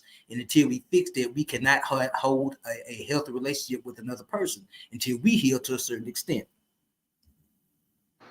Facts. And what a lot of women's complaint is, you guys say you want natural, but you'll cheat with a BBL. Well, I mean, you throwing off mixed signals there. You claim natural, but when you end up cheating, it's with somebody with bigger breasts, a slim waist, and a big back sack, big hand sack. It ain't cause we love them though. You know what I'm saying? Like I said, curious. It's just a curiosity. And plus, if you the kind of dude that's gonna be in a committed relationship and cheat, do it really matter who you gonna cheat with? You still gonna cheat. Right. So it don't matter whether they got a BBL or not. But this was my remedy, because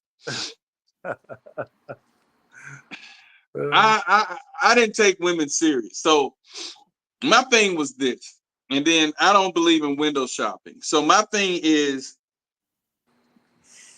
the thing that keeps me grounded is you have to marry what you like. Okay, so if you like BBLs, you need to marry somebody that's BBL. If you like personality or you like intellect, you need to marry somebody with personality and intellect. If you're a face person, if you are hips and ass, you have to marry that type of person. Right. So when I'm out and I know Skip know, and you too, George. But when I'm out and the women are bolder now than ever before.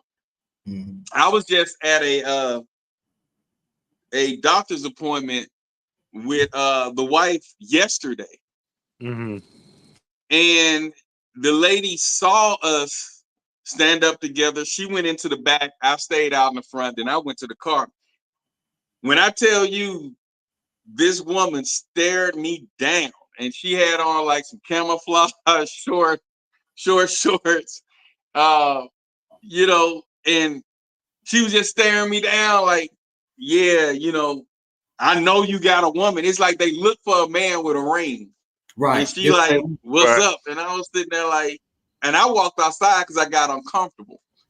So being that I never really took women serious until now, I can't take a woman serious with a BBL because I'm gonna look at it's an attention seeker. Yeah. You know what I'm saying? And I just can't take them serious. 100%. I guess I agree. I agree with it. I think I can understand that certain element that would preclude me from taking them seriously. You know, I'd be like, well, you know, what kind of attention are you looking for? Because ain't no health benefit to getting the BBL. You know, if it's not a health benefit to the surgery, it's truly cosmetic. Why are you having it? Especially have something like a BBL that's so sexualized to such a degree. That's got to be the attention you seeking. And that's me. Because I don't do the strip club thing. I want to be able to see something that's attractive, like the BBLs, or go to the strip club and see something. Because I don't really believe in the strip club per se, because I'm so used to getting what I want when I want it.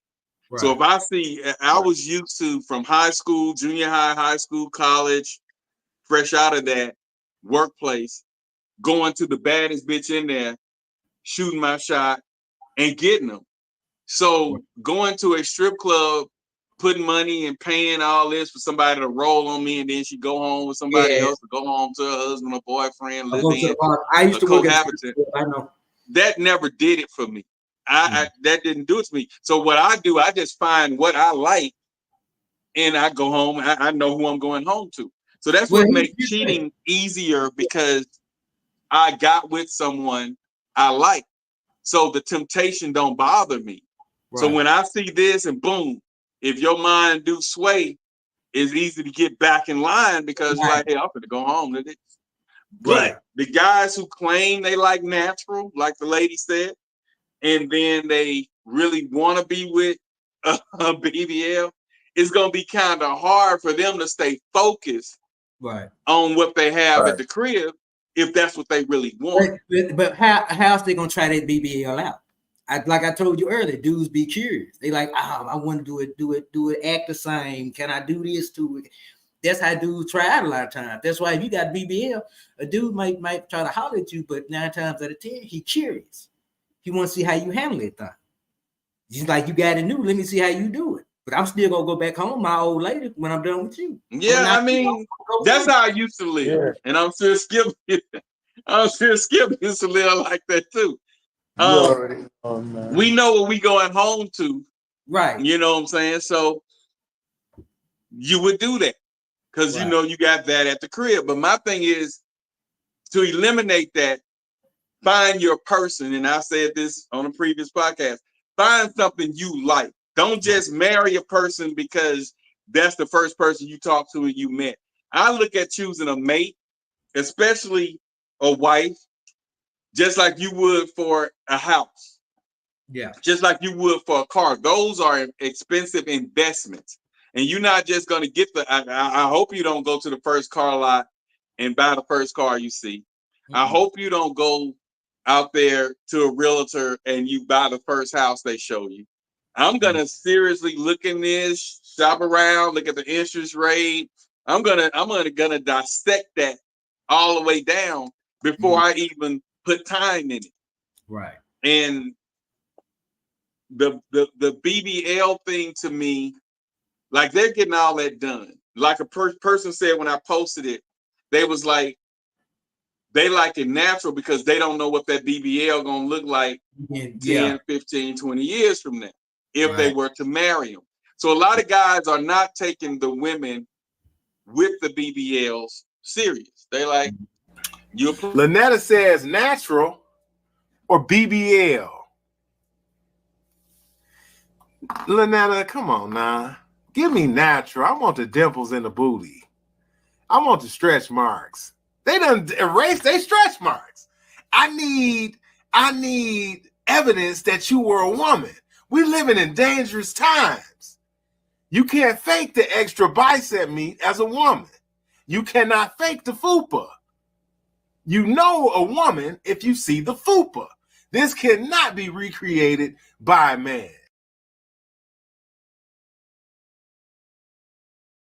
It's hard out there, man.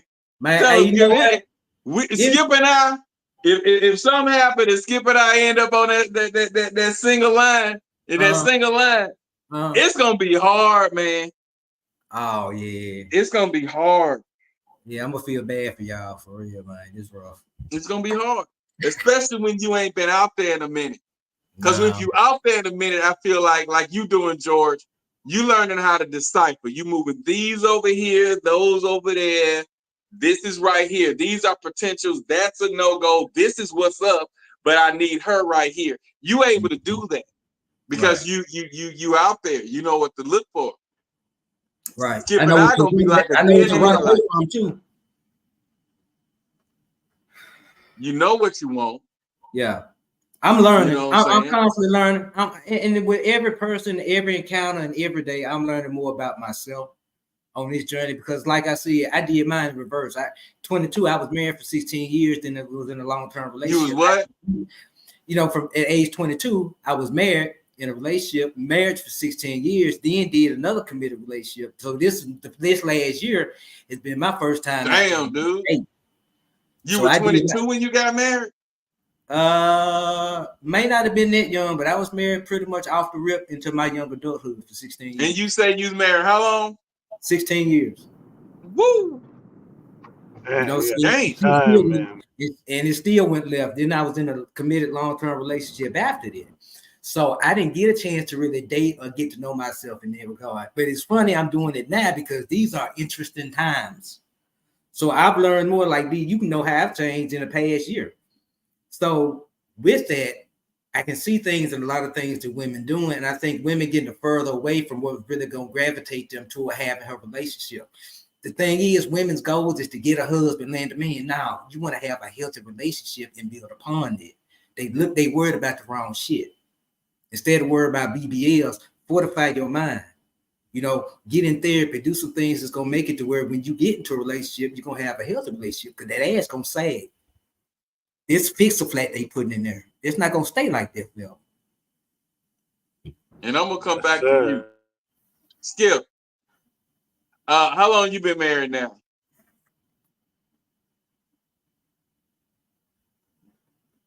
Is he? How long you been married, Skip? 8 years. My phone might be in and out. I'm driving right now, but 8 years. Okay. He double. He's 16. How did you let? Yeah, bro, double. Mm-hmm. How did you let a 16-year marriage?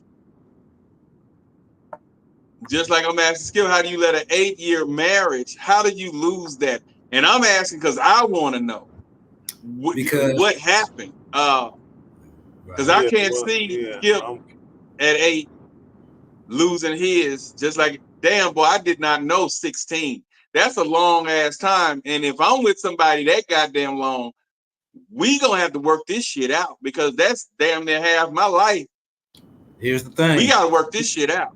It's like I've been saying since I first started coming on this show, it don't matter how long people grow apart, people change. Women hit about 40 to 45, they go start going to get. I think it was a communication issue, bro. It was all of it. It was all of it. It was being having the wrong in-laws. It was me not being at my best.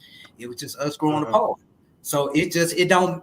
That's why I get sort of irritated when people like, well, I've been married this year. It'll never go. You don't ever know. You don't ever know what's next. 16 years. You could meet somebody. You could meet somebody. You've been married longer than most people's parents.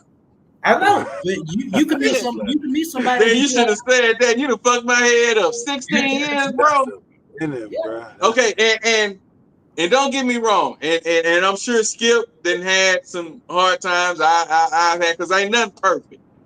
Right. But they say the 5th year, where the 3rd is iffy of marriage.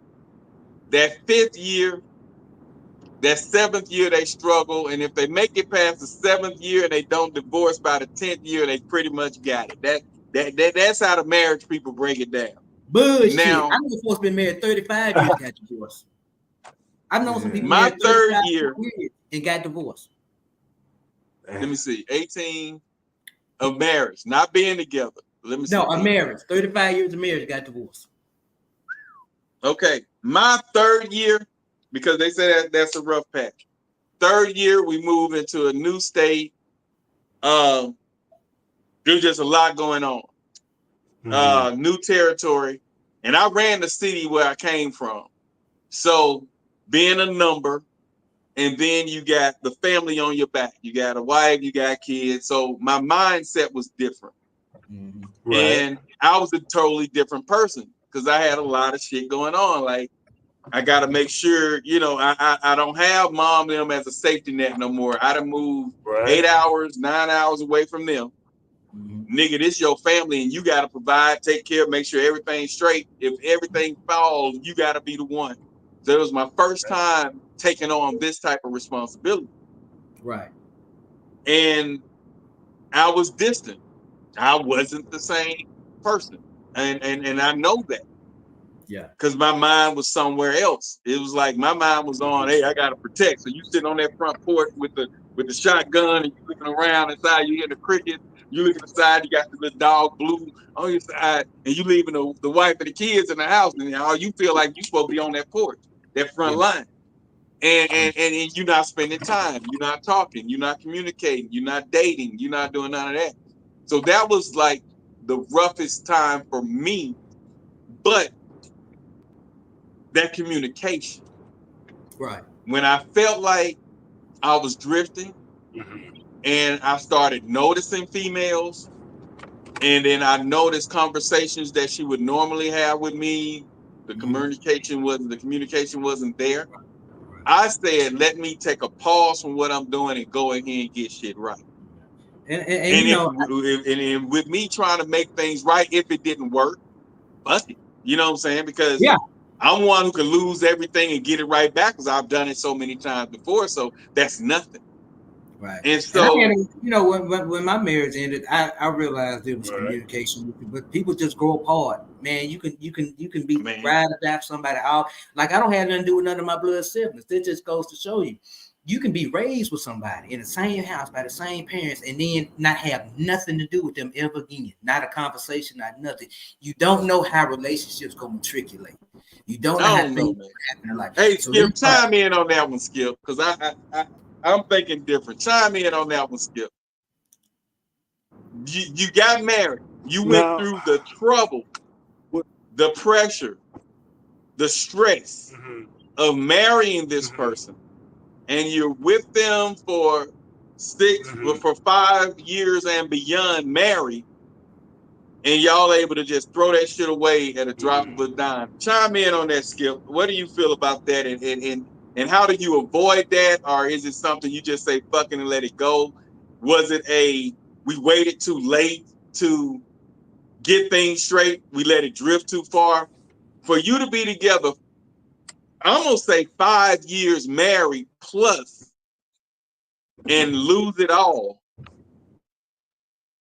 what you think could happen, Skip, in that situation? Looking at how you and your wife handle things, what you think was missing in that for them to go 16 years and then flop? Now let me ask George. George, do you have kids, George? Yeah, I got one 14-year-old son with my ex-wife. A 14-year-old son? Okay. So with my situation, I'm gonna just tell you a quick rundown. With my situation, so how I met my wife and everything. I actually met her out here, Black. I forget the name of the spot that I met her. It's like a little lounge out here, downtown somewhere, a little lounge. I met her out there, and this was my first time coming to Atlanta, like in '07. So I said she was gonna be my Atlanta girl. I met her, and I wanted to get at her. I was trying to smash her that night. You know what I'm saying? All my homies had linked up with their little, quick links or whatever. They did their thing, and I wanted to smash her that night. But thank God I didn't. You know what I'm saying? Because I probably would have lost interest in her, would have want nothing to do with her. So she already had one child when I first met her, right? Right. You know what I'm saying? We stayed in touch. I was living in Florida at the time. She already had a child. And I knew him when he was like 2 or 3. I never met him in person, but we do the little video chat stuff so I would see him, right? Right. So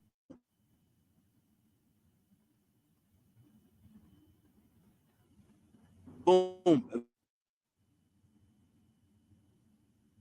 Couldn't ask you.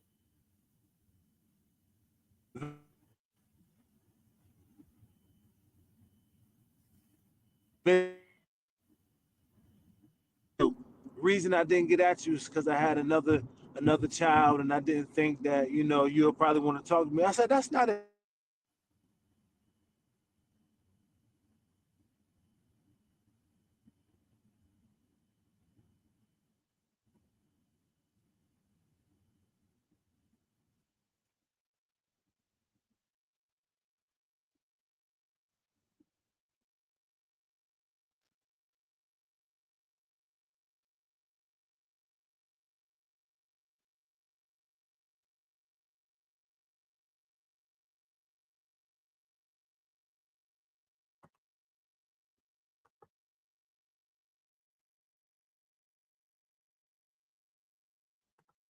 Issue, you know what I'm saying? I love to talk to you.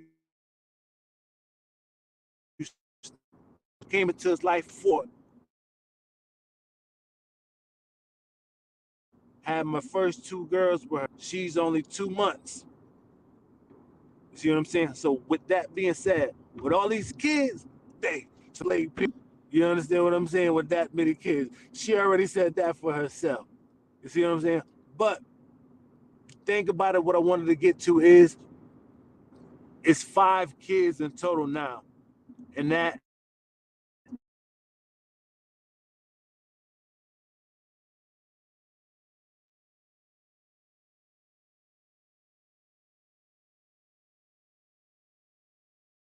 long time. But I just feel like it's something that I gotta be able to lose it. You know what I'm saying? Who am I to say time if you had 16 years in? I can't say shit about time if you had 16 years in, George. That's hella time. That's double what I've been in. You know what I'm saying? But I just feel like if it was communication, like what happened for the communication to start to fall out till it got to an extent when it was turn. You know what I'm saying? It's like what were the triggers, or were there triggers that were noticed were being ignored, or what? I mean, not triggers, were the signs that were.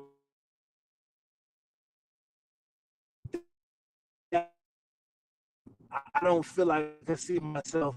You know what I'm saying? Without, especially for I know single parents that do co-parents and my daughters, my sons. You know what I'm saying? I just can't see myself because I'm not that type of dude. And I wasn't raised like that. Thank God, my parents are married to this day, and their wedding anniversary is actually the same year I was born. I was born in '88. I'm 36. I don't know if I got to tell you, Black, or you either, George, but I'm 36 or whatever. And my parents married for 36 years. I was their honeymoon baby. And my pops actually told me he made me off of some Al Green or something like that. No, it was Isley. My pop said he made me off of some Isley or whatever. But George, I just it's just so hard to fathom. Not saying that it's not possible, but like I just find it so hard for myself to let that kind of time, like Black said, 5 years plus. I just feel like it has to be something that I could do. Not saying that it's not possible for it to be a situation when it is no return, but I don't know. I just feel like that's hard to just give away that much time, man.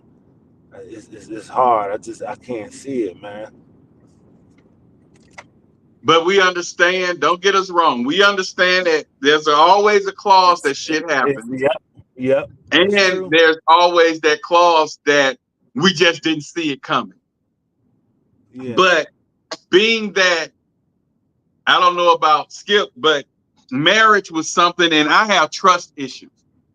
So anything that doesn't seem like it's rolling like a what y'all call a well-oiled machine or something, Mm-hmm. I'm looking for the problem. So if I say, come here, baby, give me a kiss or give me some sugar, and this like that song Cameo, sparkles in your eyes, that sparkle gone.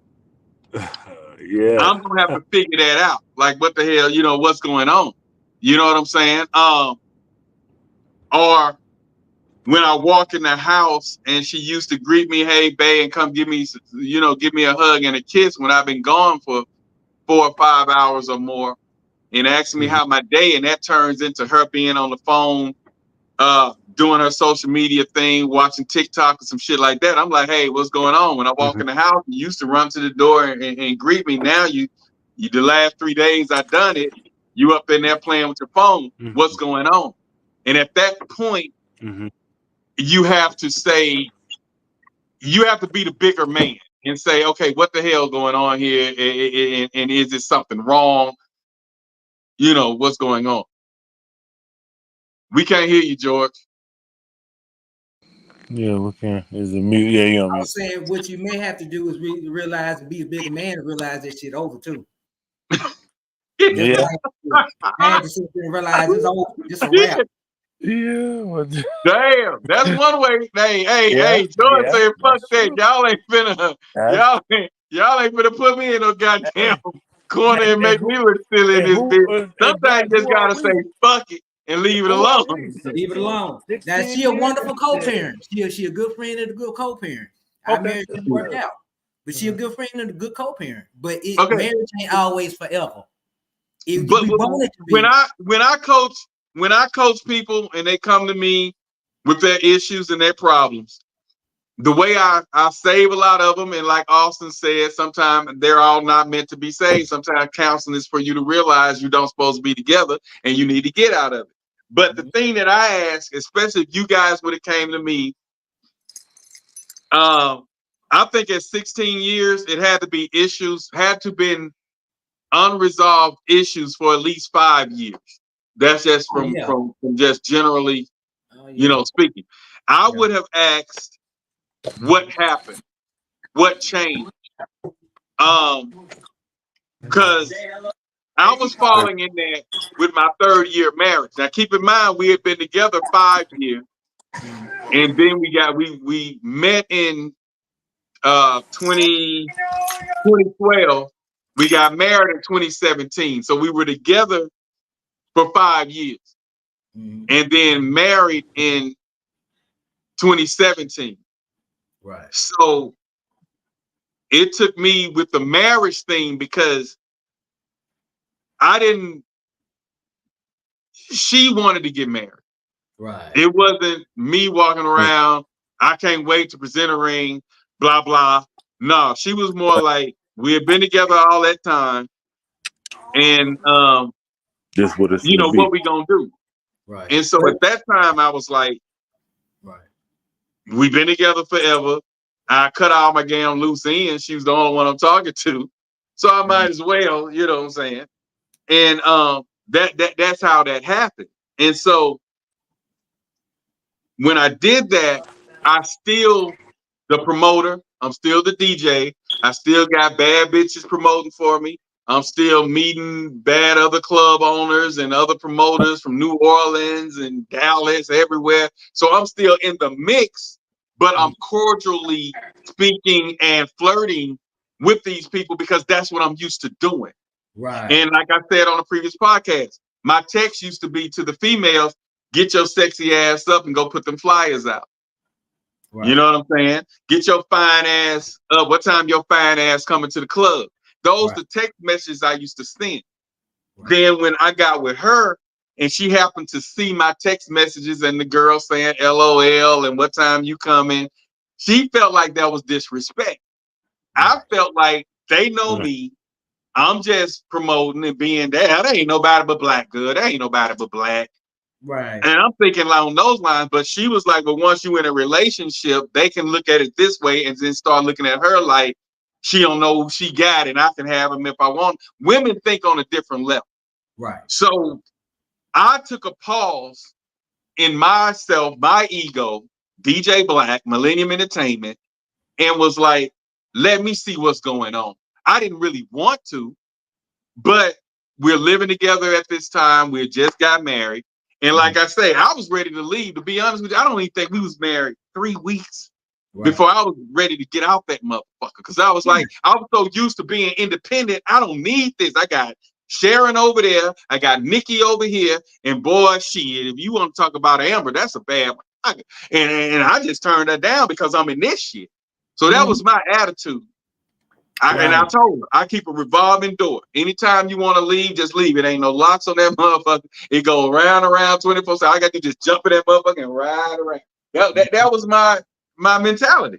Right. And so when I saw that we were kind of drifting and I knew my part in it, I said, let me stop what I'm doing.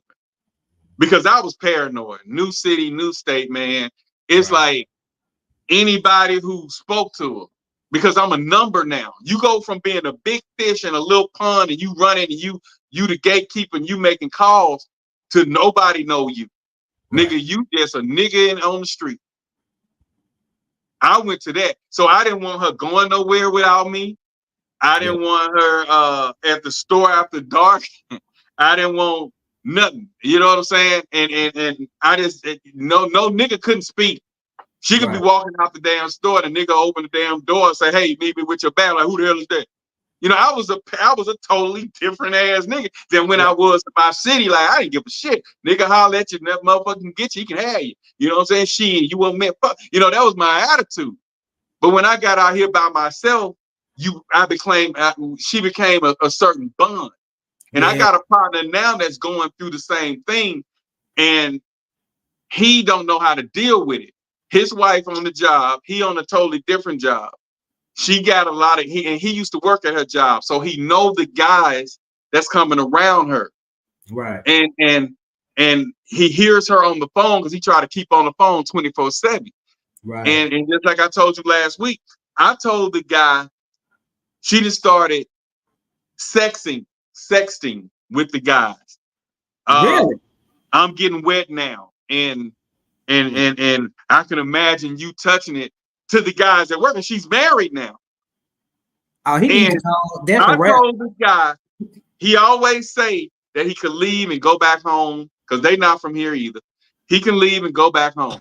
So one day when I found out that she was texting these guys, and the guy saying he can't wait to touch it, and she's saying that it's getting wet.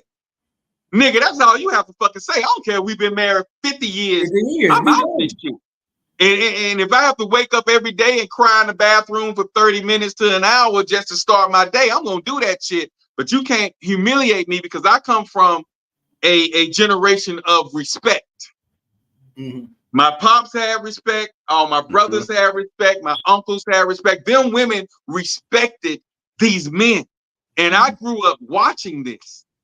And so I can't have it no other way. And the fact that you texting another nigga and you in my household, and I think she's the breadwinner now. And that has a lot to do with it. Because, okay, they were born to the hip from a totally different state, totally different city. They born to the hip. And they've been like that for 5 years, nonstop. They've appeared to be like that because if she doing stuff like this, she was never his. I think it's when he left and went to another job. I think he got fired or whatever. He left, went to another job. She stayed there. And she became the breadwinner because the job she's on pays more than his. And she want friends. So you can have these women that was once loyal and dedicated to you when y'all was all about, if I get a nickel, you gonna get 2.5 cents. We gonna, of it. Then when that woman meets these single women and she's hanging with younger single women, and that's what I think messed her up with hanging around them people. So weak-minded, hanging around them, then the single girl screwing the managers and the supervisors and different things like that. And she's unhappy with her husband because he's no longer the breadwinner. They having issues. They're arguing, fighting every day. Yeah, he needs to go on and leave that alone. That ain't gonna resolve itself because it's not. So I told him when that happened, when I found out about the sexing thing, I said, hey, bro, you said that you can leave, right? He said, yeah. I said, you said you just pack up and go back to where you came from and, live with your people out there. He said, yeah. I said, bro, I would get away from that because if she done started texting these guys and they talking about she's saying it's getting wet and he can't wait to touch, he done fuck. Right. And if he ain't, they getting ready to. He didn't got close enough where she stopped him once or twice. You know how, and we all know how that heat, that passion can be upon you, and then y'all will stop and say, "Well, I'm married," or "No, I can't do this." But then you think about it, a week or two pass, and then that text come in, "What you doing?" And you ain't had sex with your person at the house because y'all mad at each other. And from what I'm understanding, the last conversation that I know, she's saying he not getting up, and he's saying she not getting wet. She not getting wet. So my thing with that is y'all ain't feeling each other no more.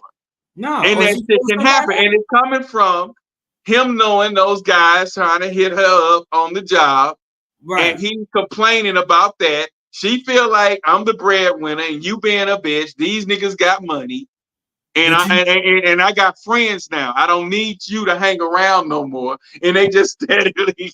But check it out. Check it out. You know what she's showing him? What he's showing her? He's showing her, I'm not a man. Don't respect me because he's still there. She's never gonna respect him. That's a wrap. What do you think, Skip?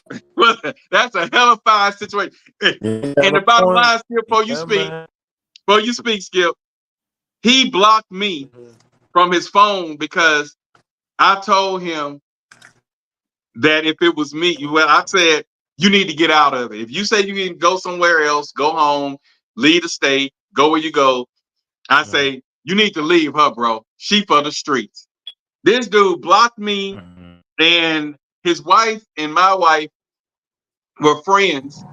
And she told my wife that he said I couldn't come over his house no more. He blocked me. What type of man to tell another man to leave his wife? A motherfucker who care about you, nigga. Yeah, I mean, but go ahead, Skip. Let me hear another married man's opinion on this, man. What's up, Skip? And if y'all cool like that, you know what I'm saying, and y'all understanding, from your brother, I'm not gonna tell you nothing to hurt you, brother. If you got insight on something, you know what I'm saying, I'm trying to look out for you, man. That's exactly that just shows you the insecurity. That's just showing the insecurity, you know what I'm saying?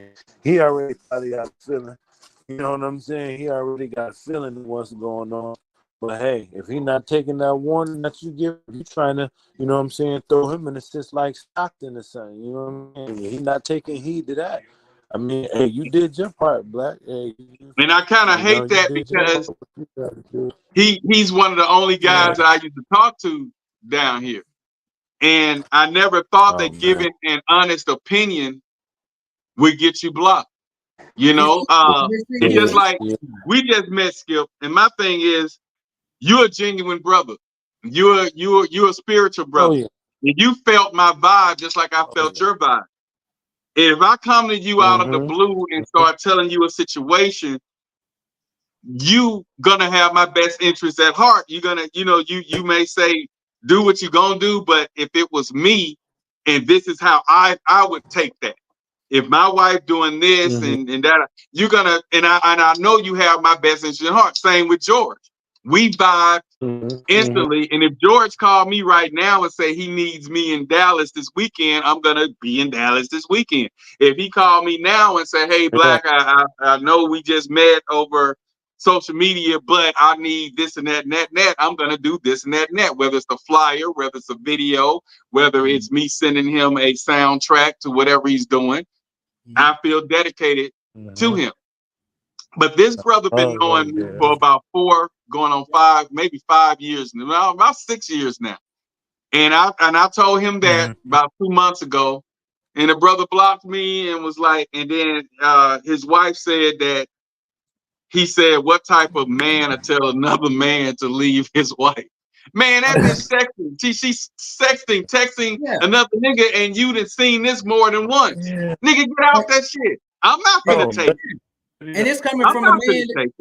This coming from a man that was married 16 years and divorced and engaged for 4 or 5 years after that. Leave, bro. She don't respect you. Once a woman disrespect you like that, it's over. You'll never get that back. And I know he gonna watch this podcast, and we just happen to jump on it.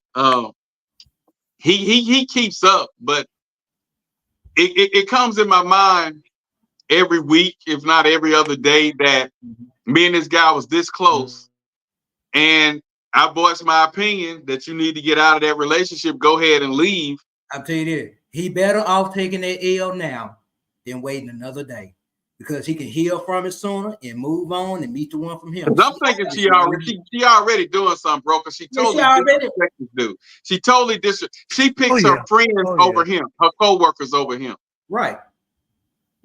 Once a woman do that, you done with her. You might be friends with her some one day, but you never have those feelings for her again, because his feelings for her have changed. And that's why the sex is not what it is. Because I'm like that, and Austin is like that too. The other co-host.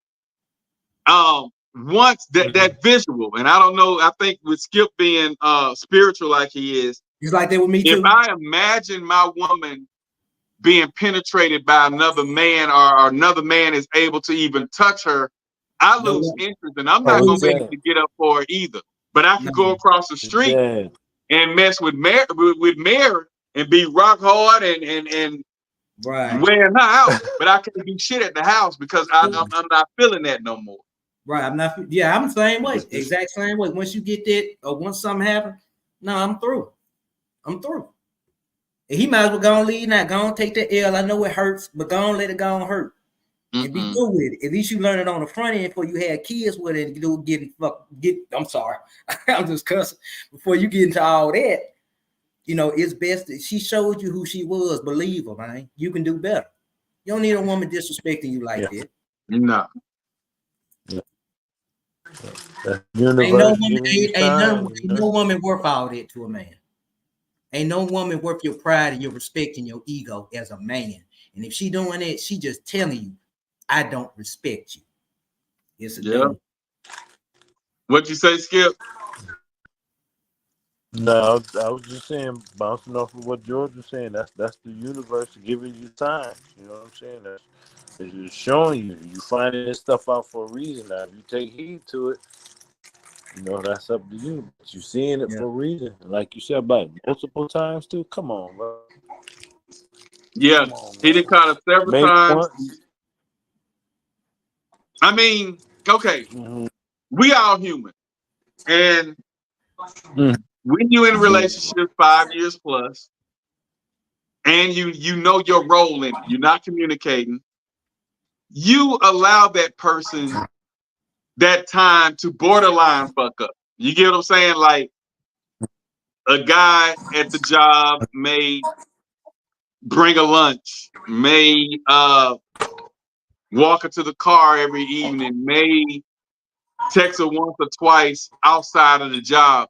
But if you know you're not doing 100% or 80% of what you're supposed to do, and that's going on, and you know it, that gives you time to say, what's going on?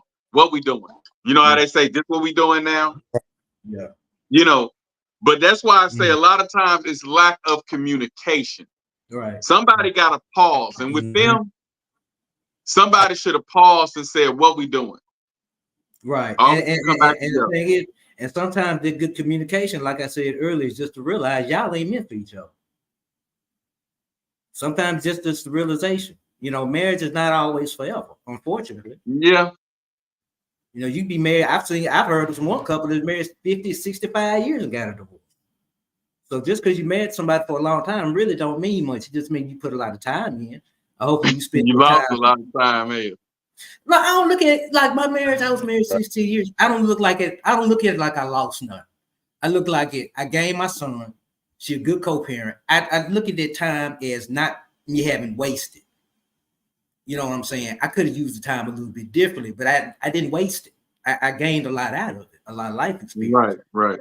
So, you have to look at it like that too. And I know myself better in terms of who I'm looking for going forward because of my marriage failing. And my engagement failing. So now I'm just dating. I'm just doing me.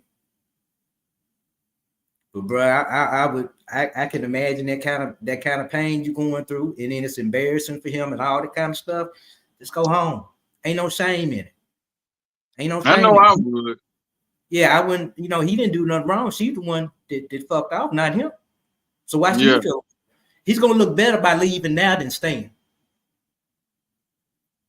But he used to what he had. Go ahead, Skip. No, that's true. Like you said, let that time, let the wound start to heal sooner than later before you get too vested in it. Because once the child come into play, that's a whole different ballgame. You know what I'm saying? And then he don't know if the child gonna be his or not. Right. I wouldn't even want that. No. When he gets that far gone, Skip, it's just time to get out of it because either I missed the boat with communication. I didn't pause we didn't pause to get things straight. It went too far. Right. Y'all, a BBL is dangerous. And I'm going to tell you why. It is considered the deadliest of all cosmetic procedures. The mortality rate is 1 in 3,000. Yeah, I said it. 1 in 3,000. Comparatively speaking, the country was shut down for less. This procedure extracts fat from different parts of your body and injects it into your glutes. Most people that pass away from this procedure pass away from a fat embolism. What's that? Fat gets into the bloodstream, travels through your blood vessels, and gets stuck. This disrupts the blood supply, which could be lethal. Fat is supposed to be injected into a subcutaneous space between the skin and muscles, but can accidentally placed elsewhere. I'm saying this to say your life matters more than an idealistic body shape.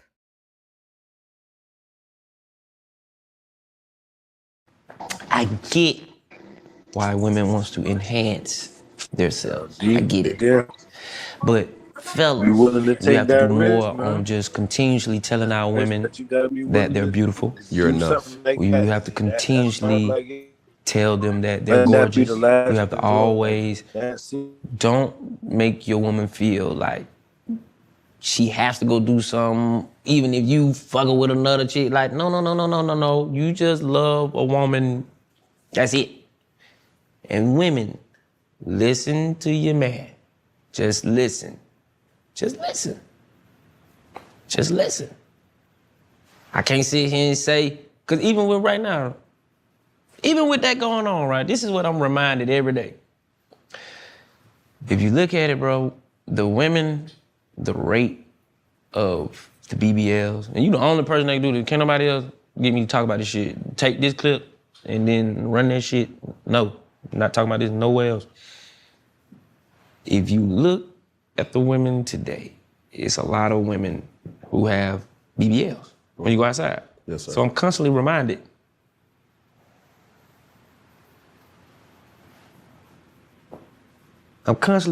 Like, they made it. There go another big booty. She made it. Go in the club. All these motherfuckers in here made it. See what I'm saying? I'm not finna sit here and tell somebody don't do what they want to do, don't do. No. But if you got a woman, just continuously to tell her that she's gorgeous, continuously to tell her that she's beautiful. You feel me? And whatever happens after that, it happens. People make decisions. As a unit, you have to live with that as a unit. So I can't even sit here and say, oh, I'm against nothing. Oh, I'm with it. As a unit, I took a loss. Because she did get her titties done. So I did have a sense of, okay, well, you know, that worked. See what I'm saying? Because she was beautiful, gorgeous, hands down.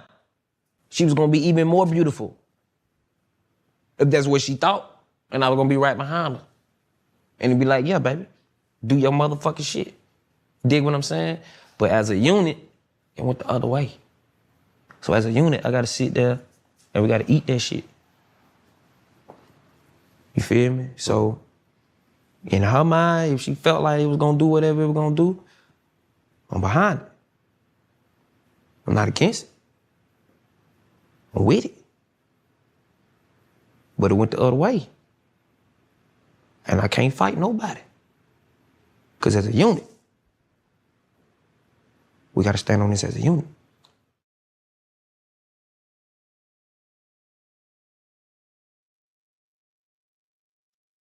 BBL tragedy, man. That was some deep shit. Yeah. Because I was following her. She had just started being, and you know, a kind of Instagram icon with the videos. And but it's similar to what you said, Skip. If that's what she want, you're gonna stand by. But like he said, as a unit, you guys made that decision.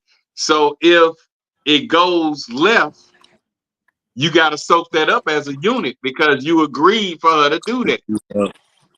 Right. You know what I'm saying? So at some point, when you're married, looking at the complications, and I'm still kind of traditional. I know everybody want to get away with traditional and whatever, but I still pretty much have the last say so in the household.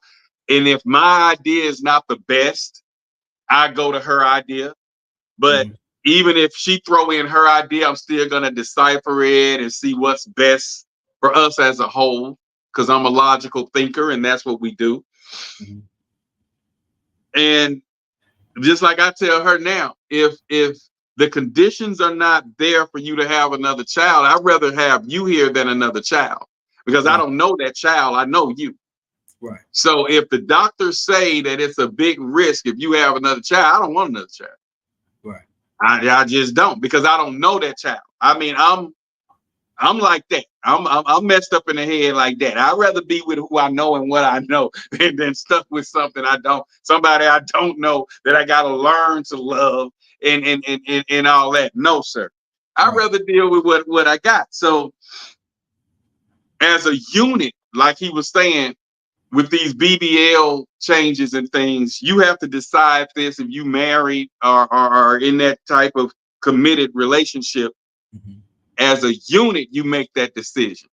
Right. If it goes sour, like when she died, everybody was looking at him because we was looking at his behavior, how he was messing around with other women. But they came together as a unit when she said, okay, well, I'm going to enhance my butt. I want this mummy makeover. Since you interested in the women at the strip club, I'm going to get this done to my body. She did that and she didn't come back. And so now he's haunted every day. When he see these women with the BBLs, when he go to the strip club, see these women with the BBLs, he like, they made it, why mine didn't make it? So that man really needs serious therapy if he's not going. Because like you said on there, he's faced with this every day when he see a woman with a BBL. Right. And he helped her decide, because he was the one saying what he liked. He was talking about her breasts, saying they look like high school pizza. She went and got the breast done. So then he was at the strip club taking pictures and doing his Instagram with a girl at the strip club, and she seen the shape of that girl, and then so she said, I think I want a BBL. So that's why he was preaching, tell them you love them, just love them. Even if you seeing somebody else, just love that woman and make her feel appreciated. Mm-hmm.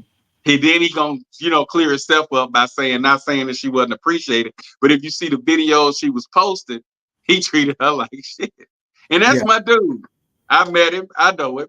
Just like Jock is my dude. And the shit he going through with that goddamn so-called attorney bitch that he talking to, I wouldn't take that shit either. And I know all these. I know. You know what I'm saying? But it's just different when you're in that circle. Right. And like he said, that's a unit. Like Skip jumped up saying, man, she grown. Even you, man, she grown. That's what she want to do. Yeah, so you're going to wait till we in this relationship 5+ years to all of a sudden decide you want to get your breast and ass done and stick injections in your lip. I didn't get that treatment before I married you and been stuck with you, putting up with whatever, going through whatever. So why are you doing it now? Right. You know. So it's out there. I've never heard a man in real life say he like a BBL. The only people say that is the rappers in their songs, and that's just because they just use women as a play toy. They use women as a piece of meat, a woman like a sacrifice for them. So they don't care nothing about the woman health, mental health, emotional health, physical health. It just, here, go get the BBL. And I just heard a guy here recently say that he paid for the woman BBL. Was it, I think it was the comedian on the interview, on the podcast interview. He said he paid for a woman BBL and then left her. Cause he don't like it, but he did it cause he know that's what she wanted to do. But he did it but it just let him know, oh, you this type of woman? All right, well, here you go. Here go your body, but I'm gone cause I don't like no BBL. And what I try to tell women all the time is that don't go do that stuff and holler about you doing it for yourself. You know you're doing it for a man because you're not finna let a woman grab your booty unless you like that, unless you deal with women. You ain't walking around no thong for no woman. You ain't posing backwards on Instagram for no woman. So don't tell that lie that you're doing it for yourself. You're doing it for a man. But you have to also understand what men like and what men don't like.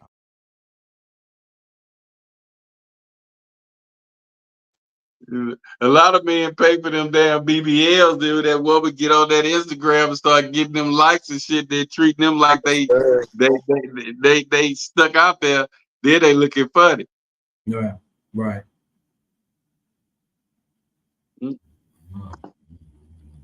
It's crazy, man. It's crazy. Men don't like BBLs. Men are just sexually attracted to naked women. What do you mean by that? And women with BBLs just tend to be the most naked. Just because we desire to have with a woman doesn't mean we desire to actually be with that woman. He ain't lying.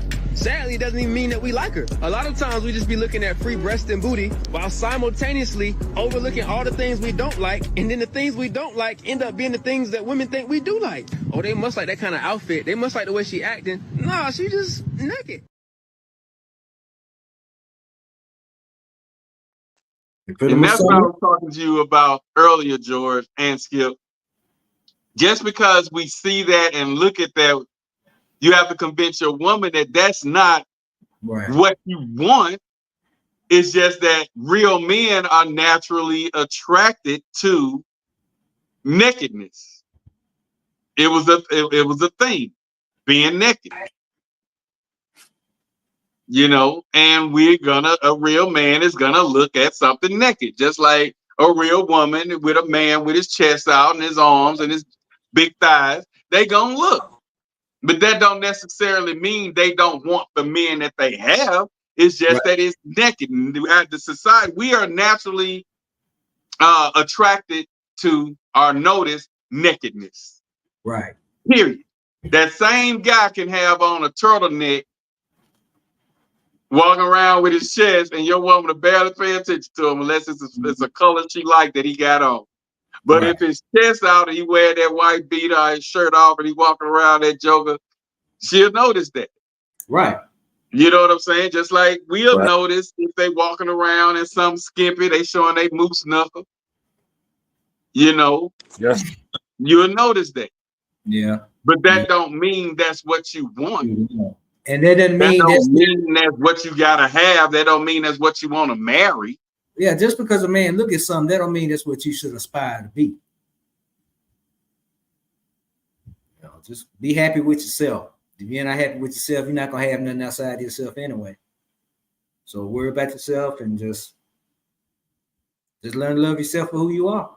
If you're still gonna do it, but know all the risks, know all the complications, be prepared for what might happen. Just like I told you earlier, George, and before Skip got on here, I don't look. I don't. That's just not something I do. Even though Skip was like, it's okay to look, it's fun. I just don't do it. And plus, I'm with what I like too. Yeah. Not saying that he's not with what he like. I'm just saying that I don't do it. My thing is I don't do what I don't want you to do. So yeah, that's just my thing. And I think that's what make a lot of relationships work. Don't do unto them that you don't want them to do unto you. So if I don't want her texting somebody, another man, I'm not going to be texting another woman secretly. Okay. If I don't want her hanging out with a male coworker just to go to a restaurant and come back home, I'm not gonna hang out with a female coworker. It's just that I just a firm believer in don't do unto them that they don't want, that you don't want them to do unto you. Right. And that's what I think is the key to making any relationship work. And that's the key to communication. You have to discuss those sort of things and see what your boundaries are. Okay, I'm cool with this. I'm not cool with that. You have to have those talks, and people usually don't. But a lot of people are afraid to have those conversations today because you're considered insecure. No, you just got to have your boundaries, man. Insecurity is one thing. Insecurity is the stuff that makes you go get a BBL when you don't need one. But having your boundaries means knowing what you're going to accept and not accept in a relationship from another person. That's a totally different thing. And folks don't know the difference. Right. Because a woman is quick to say if a man question her about her whereabouts, question her about her phone, check the call log, you insecure. And that's weird. Today it's weird. Right. But they do it all the time. They can do it, but we can't. When we do it, we crazy. When they do it, they just checking up on what's theirs or what they think is theirs. Man, look, I'm gonna tell you this: you can check all the phone codes and all the phone passwords you want to. If a person want to creep on you, you can have a code, and you still never know. You can have somebody password, and they want to go off and creep. If they want to do what they want to do, yeah. Man, there's so many ways to do it now. You might as well just give up trying to catch somebody. Check stuff. That's out. That's over with. Yeah. The thing is, if I got to catch you, I don't need you. If I got to catch you in something, I don't need you. So I eliminate the problem on the front end. Once I see red flags, I'm like, no, I'm straight. I don't even get to the point where I'm gonna get myself hurt. Red flags, I'm through. And that's how you have to be. And that's how you avoid situations where you got to wipe sex to other people. You can't avoid them red flags. I'm just being honest, man. When something like that happens, you got red flags along the way. You just chose not to pay attention to them. What do you feel about that, Skip? That's spot on. That's spot on. There's always going to be a red flag, whether you choose to take heed to it. You know what I'm saying? Might determine a different outcome. You know what I'm saying? But it's something that's going to make you like, dang, why is such and such like this? Or what's going on with this, you know? But you just got to act on it and say something. But like you said, nowadays, a lot of these, you know, folks feel like it's being insecure, or you're being weird, you know. Just stuff done changed up so much in the last 20, 15, 20, 30 years, man. It's a whole new, you know, since social media. You know, we didn't have, you know, the phones to be able to go to, you know what I'm saying, to scroll, wake up, scroll, look. These little, they born into that. We didn't have that. You know what I'm saying? Right. So we into it. We was outside. We was hooping. I was hooping. You know what I'm saying? Doing something outside with the fellas or whatever. You know, and it wasn't that much of a distraction. And now that's like the main thing. You know, so and the mindset changed as well along with that. With like you said, with the social media. You know what I'm saying? And another way, I said that a long time ago that social media messed up a whole lot with the relationships. Because like I would say when I first started, you would think about what Mary doing or what John doing, and all we did just had a thought. Now you were able to say, where Mary at? What city? What state? And then look who she friends with, who her cousin is on social media, and boom, there you found Mary. There you found John. One thing I do as a rule, if I'm friends with a woman, finding out who they can be, you know what I'm saying? It's gone. It's at the tip of your finger. But you know what I do though as a rule? If I'm talking to a woman, even as in a friendship capacity, I'm not on her social media. I don't check her social media. I deal with her one-on-one. I don't want to see her social media. That's her business. I don't want to see whatever she do, what we do.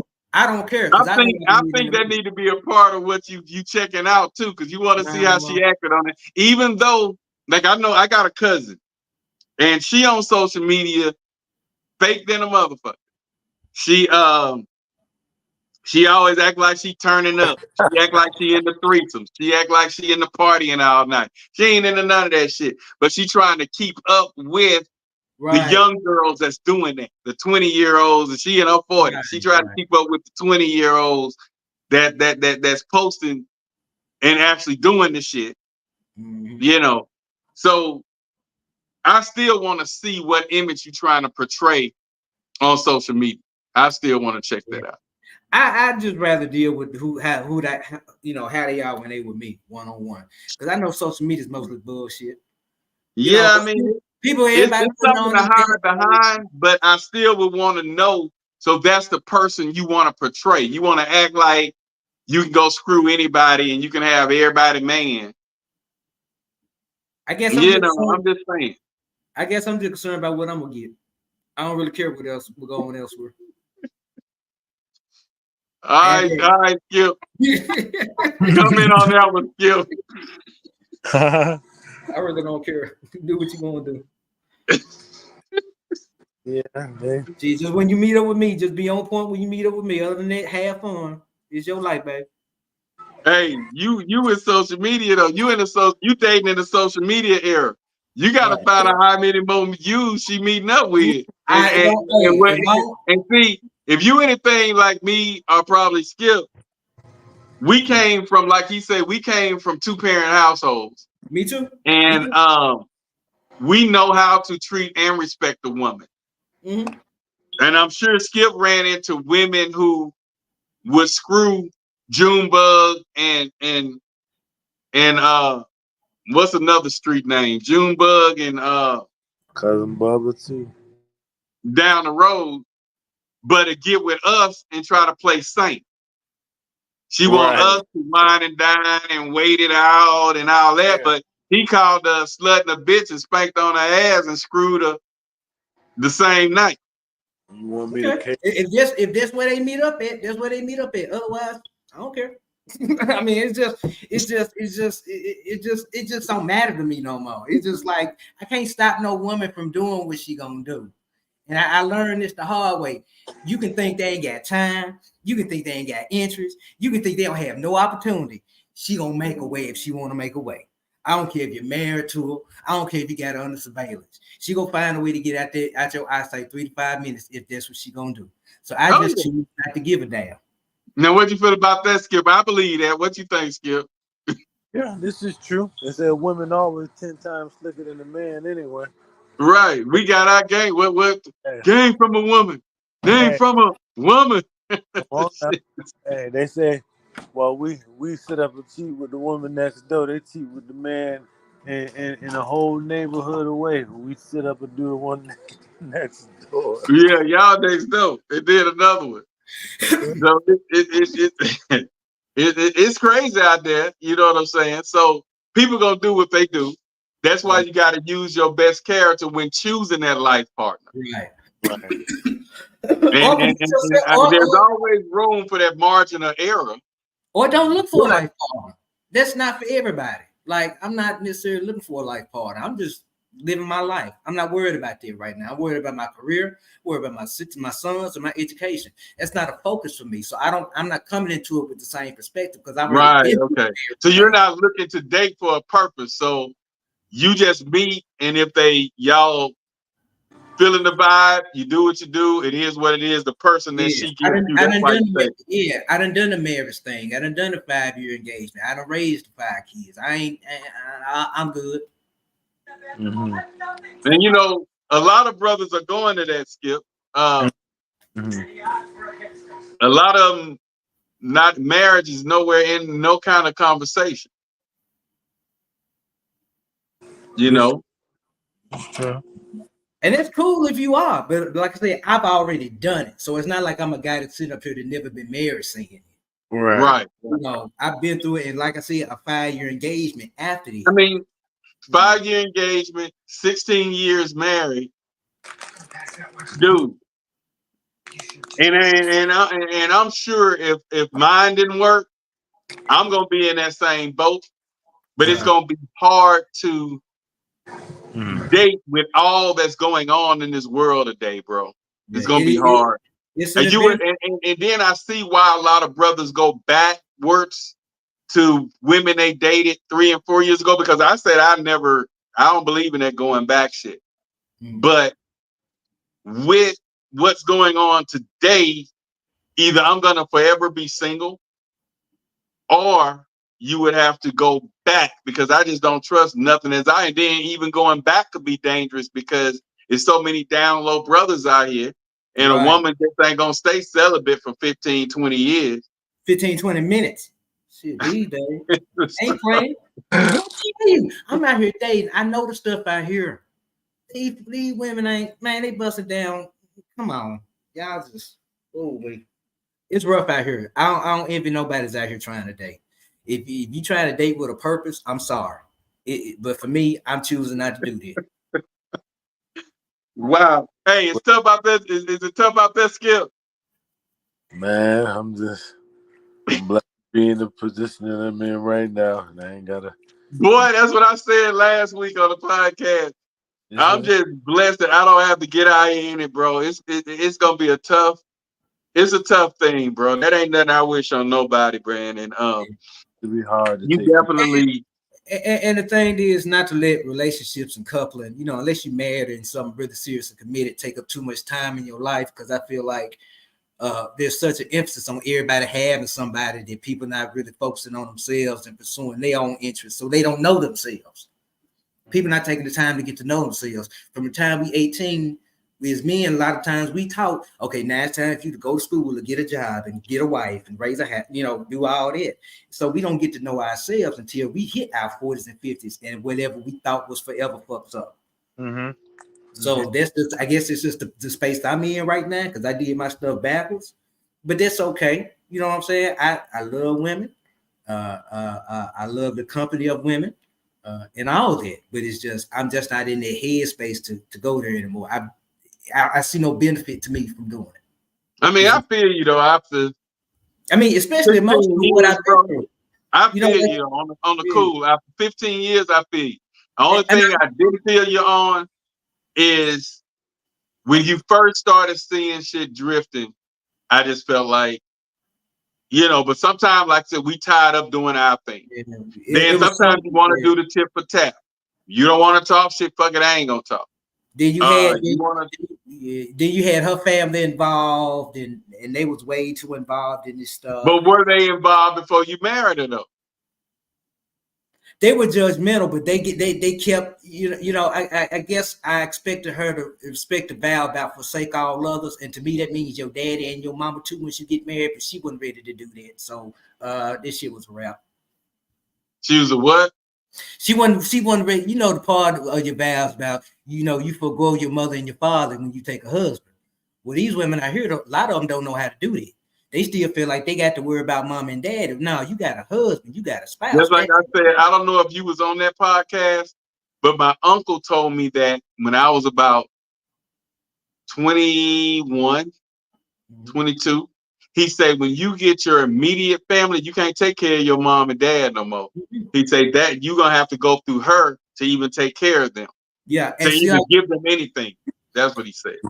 And like the way I am right now, if I date a woman, I don't want to meet her mama. I don't necessarily need to meet her friends. I don't want to meet her family. I'm not getting involved in all that. I'm not going to family barbecues. I deal with you, you deal with me. I don't need to deal with who you deal with. It's messy. So that's just like I'm coming from my own perspective. I set my own boundaries as far as what I want in a relationship. And that's what everybody's got to do for themselves.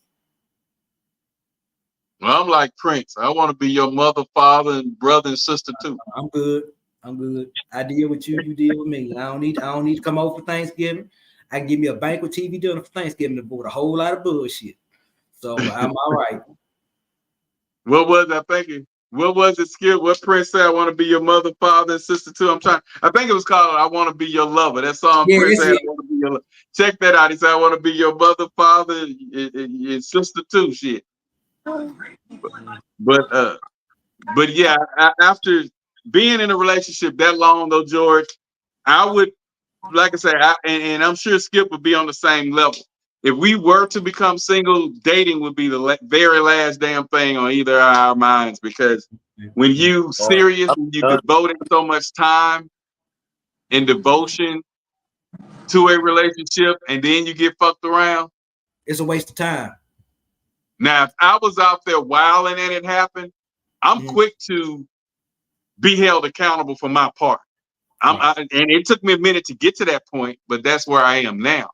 Mm-hmm. Right. You know, it's all about personal growth too. You know, but I think getting the BBL for some man because you're insecure is a stupid thing to do. It's too dangerous. It's too risky. Yeah, man. You gotta look into yourself and look into your relationship and what you really got going on. But if the woman getting the BBL, would you even date a girl who has a BBL? Hell no. Something wrong in her mind, bro. I'm cool. If she ain't satisfied with her, how she ever gonna be satisfied with me? You ain't happy with yourself. I ain't never gonna make you happy. I could be perfect. It starts with self-love. Yeah. If you don't love yourself, how you gonna love me? Believe it or not, in Atlanta is. But yeah, I mean that was deep, and we said this before on here too, George, and Skip. We was talking about. My question was, can a man really make a woman happy? And we came to the conclusion that you can't, because if she's not happy within herself, it's nothing you or I can do.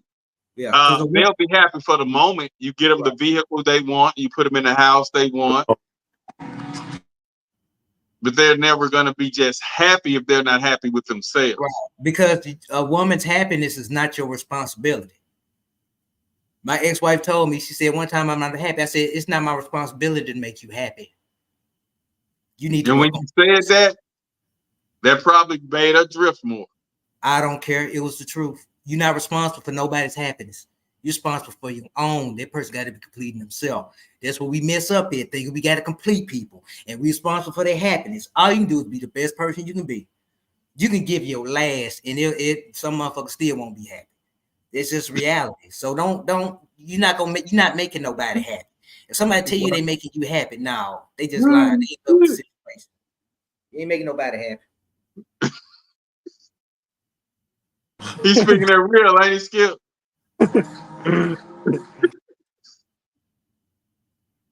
Yeah, do that yourself. I mean, you gotta do it yourself. That's like, like people say people say it's 50-50 relationship. Now you got to come in with 100. It's got to be 200. Each person giving 100, and they get this so wrong. And they get these romantic notions of, okay, I'm with a person, they gonna complete me. How the hell they gonna complete you if you not whole? What y'all gonna build if y'all not whole?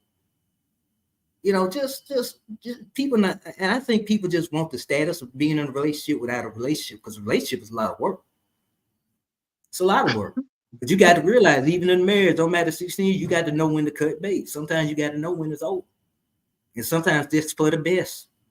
Hey, when I used to always say relationship was work, Austin would tell me that it's not work, and we just would split the baby on that, because I'm like, man, it takes work to be in a damn relationship. Especially if you're an alpha male. It takes work, man. Yeah. Yeah, because you got to work on yourself as much as you do the relationship. And that's what people mess up at. They forget to work on themselves and then wonder why their relationships go left. That self-care. That's true. Healthcare, all that dealing with the mental health, dealing with your emotional health. You know how many women bringing trauma into new relationships and wonder why it's not working? Your boyfriend 3-4 men ago, what he did to you is still affecting you to where you can't work with this new guy. And you paying for his mistake. Right. Right. And you know what? You know another area where that happens real bad in dealing with these women's families, because automatically you meet a woman, she say, "Oh, I'm talking about automatically you ain't shit, you that nigga." They don't even give you a fair shot. Hell, I'm dealing with that right now. So it's like, well, why I'm gonna deal with it? Then I just deal with you. Fuck your friends. I don't need to meet your mom. I'm not finna get invested like this. I mean, I'm just sorry. I never tied myself into that. I always been a standoffish soloist. I know girls that are married that still go get their body done. Like, yo, you beat the game. You know what I'm saying? Oh, I'm doing it for me. All right. I know a girl that went to DR, got her body. She died. She almost died. She got 2 daughters. She had to stay in the DR for like 38 days, 40 days, because she couldn't get on a plane. Because when you're in high altitudes, it opens up the stitches and you bleed and all that shit. She got 2 daughters. So what was more important? You getting your body done for some or you being a quality mother for your kids? You're right. I'm going to cancel my appointment right now. And y'all are blaming men on that. Yo, it's y'all fault that we going under the knife. It's not a fault. Because women feel like they're losing.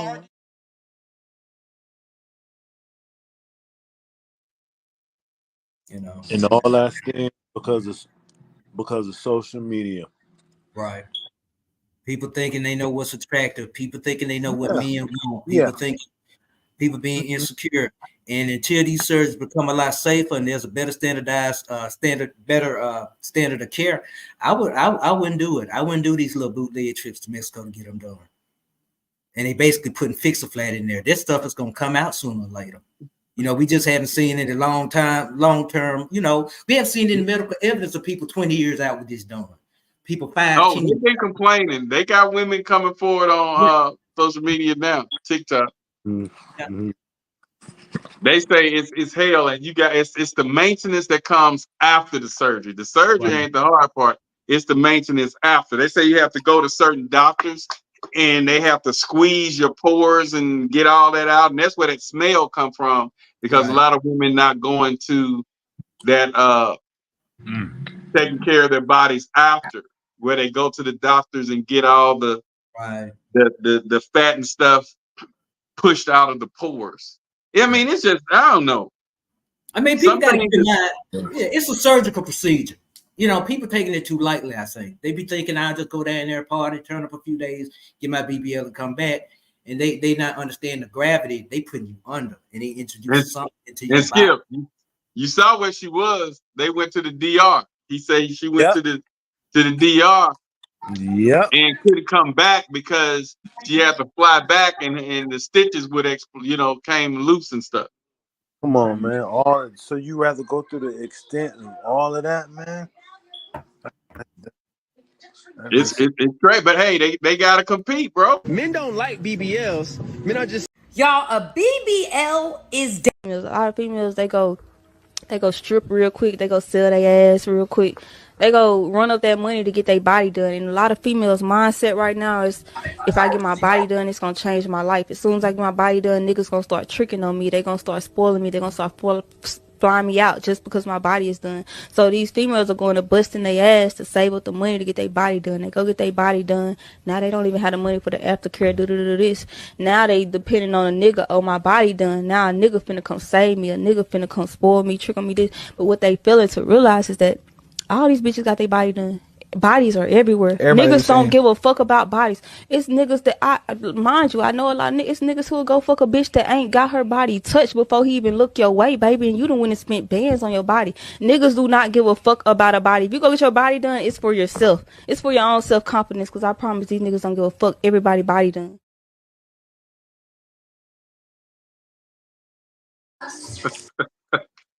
A mouthful of them. That let happen with y'all don't care. She said it's ruthless out there. She said y'all ain't messed up about no woman get her damn body done. But on the cool, it is overrated. It's overrated now. Too many people doing it. And like I say, men would only look as it's because it's sexual. Right. But when it comes to choosing a mate, that's the last thing on their mind is something sexual. It's bigger than sex. And just like you see it, somebody else see it. Right. Just like you found it attractive, somebody else found it attractive, many others. And who wants to deal with that? When that was their sole purpose. That's why you can't really take them serious, because that's their sole purpose, is to gain attention. Right. And that's why that other girl said they're the least married. The ones with their bodies done, they're the least to find somebody. Mm-hmm. So yeah, it's crazy out there, man. But believe it or not, in Atlanta, Lynetta says natural. He did that. I'm trying to make sure we ran through all these before we close it out. Black, how often do you do the podcast, Black? So what now? How often do you do the podcast? Every Wednesday at 9:00. Okay. Every Wednesday. I know girls that are married. It was one other one though, where this dude kind of Men don't like BBL. and I wanted to play, but I don't see All it. females, they go. Let's see. What's up, man? Y'all know what it is. This your boy King Kevo, and the message for the day is, we don't like BBLs. Who y'all getting them for? Well, Kevo. I mean, shoot, I like me a woman. Man, stop lying. You only saying you like that because you probably can't get no women. You got to get what you can get. And if she say it look good, then you with it. Real men like natural women. There's nothing wrong with it. If you got a little flat backside, that's the way God made you. God don't make no mistakes. If your breast ain't the biggest, that's okay. That's the way God made you. Everybody they body ain't portionate to have big breasts or have a big backside or have big thighs. You get what I'm saying? We like natural women though. So if you got a big backside, that's cool. If you don't, that's cool. But when you start to like alternate your body and you trying to put a big butt with some little bitty legs and big breasts with a little bitty, you know what I'm saying? Like it just don't look right. And it just look bad. It look horrible. So again, we don't like BBLs. Who y'all getting it for? That's the question.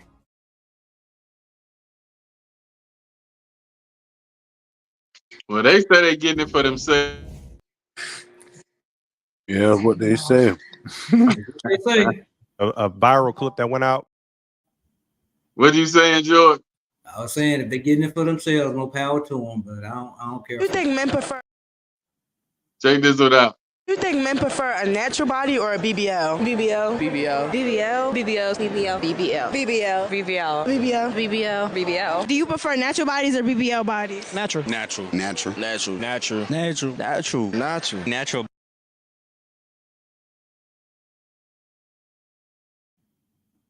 So needless to say, whether they lying or not, because the girl said you can't ask a guy that, whether they lying or not, majority of the guys said they like natural women. Me personally, I would have to go with natural, and I chose natural because natural is not seeking attention. I like, even when it comes to beauty, I like a beautiful person than one who have to go out her way to be seen. I never cared for, being that I was popular myself, I never cared for a wannabe overly popular, you know what I'm saying, female.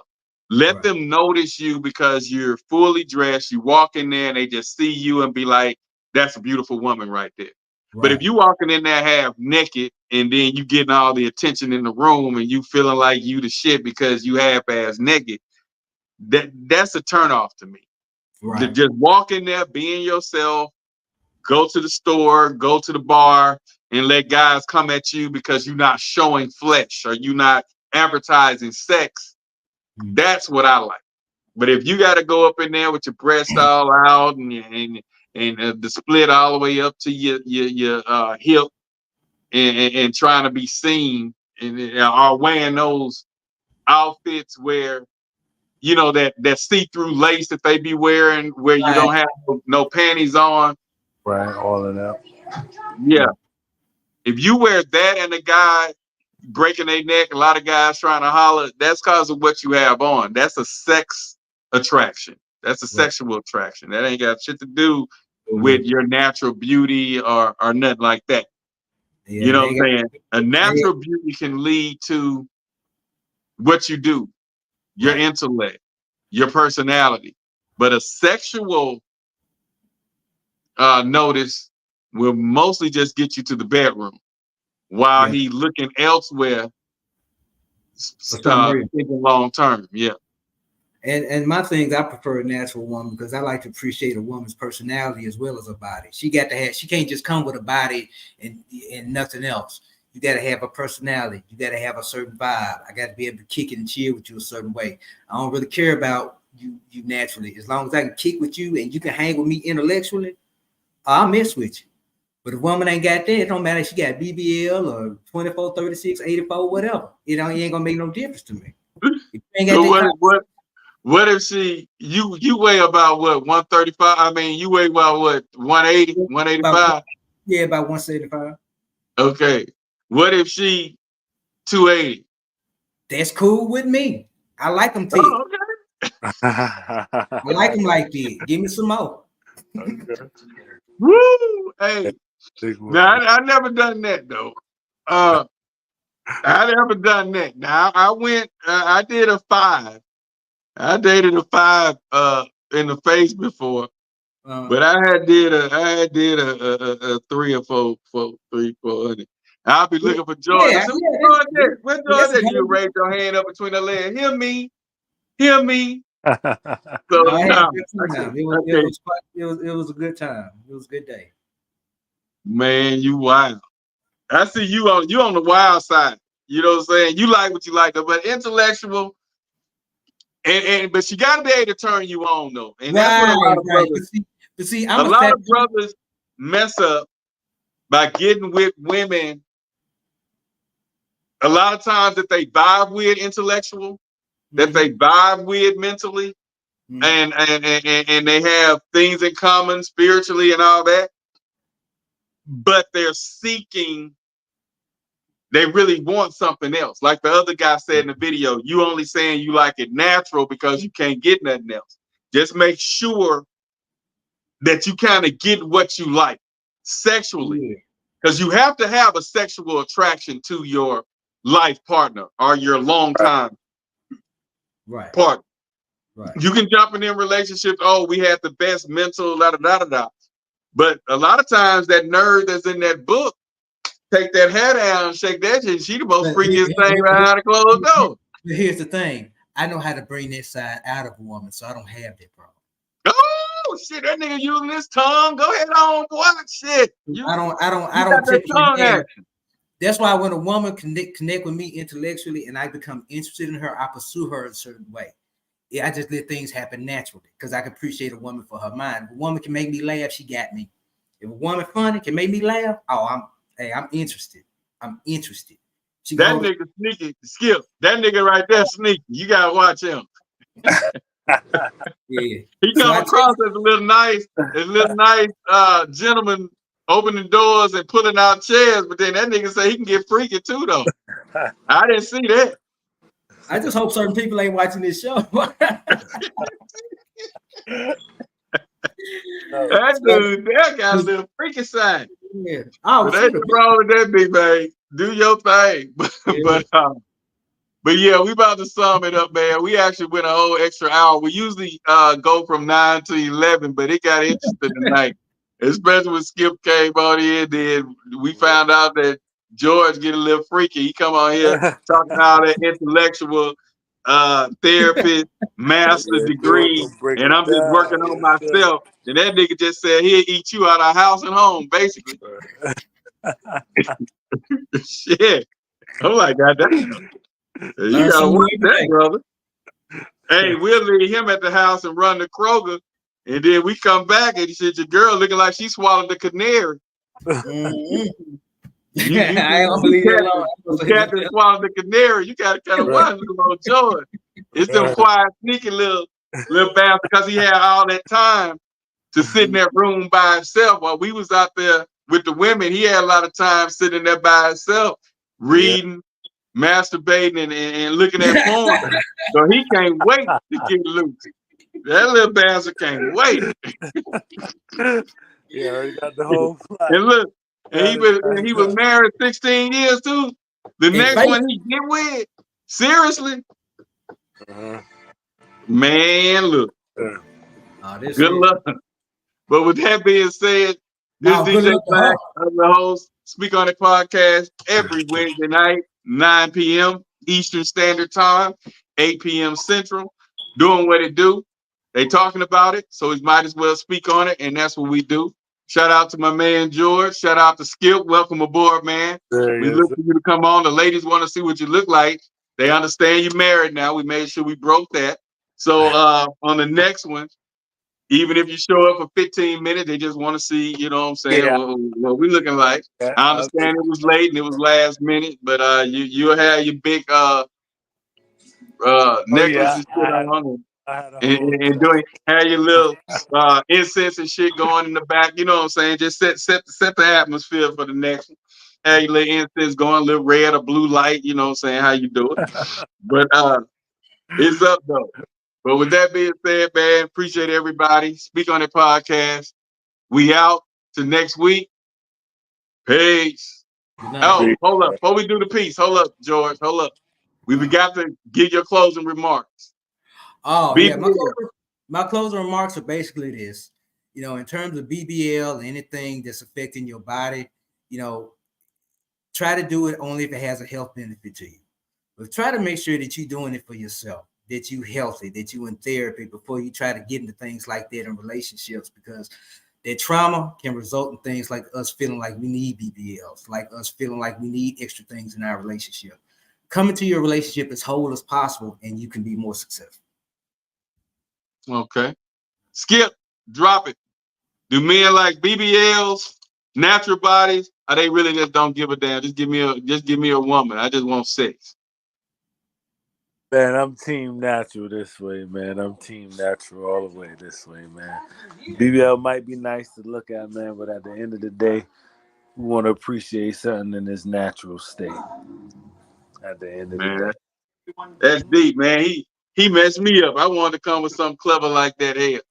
But yeah, I prefer the natural, and I'm gonna choose a natural that turns me on. So I don't care if I see 20 BBLs, whatever. I got what I got at the crib. So I made sure when I chose mine that I chose what I like. And so I ain't got to worry about she coming around, my girl, like, you looking at that? Nah, I ain't messed up about that. I got what I got, and I chose you for a reason. So I'm team natural too, because if you did that, it was an esteem issue, possibly. And I don't, you know, that's a situation in itself. Or you did it for attention, that's another situation. Or you did it to compete with the Instagram models, and that's another issue. So and I don't need all that attention and things going on. When we step out, I want to be able to step out and they look at you because you're a natural beauty. Right. You're a natural body. And they just like, man, he got him a nice girl. Besides them seeing you done up and they know it's body work, they're gonna be like, oh yeah, she's seeking attention. She fucking over him. I'm just saying that's how I used to look at it. I'm just keeping it a buck. And you just really can't take them serious, because if you not that final catch, they still taking pictures for the gram, trying to catch that final catch. So if your money ain't there, if they friend talking to this Instagram person or this content creator, Casanat or whatever, and that's what they want, something like that, a Twitch that's dancing in the videos, you got to kind of watch out for that if they constantly taking the pictures and getting out there. So I prefer the natural because they can handle it better. They've been used to it. They didn't get it for attention. They're getting natural attention. You know what I'm saying?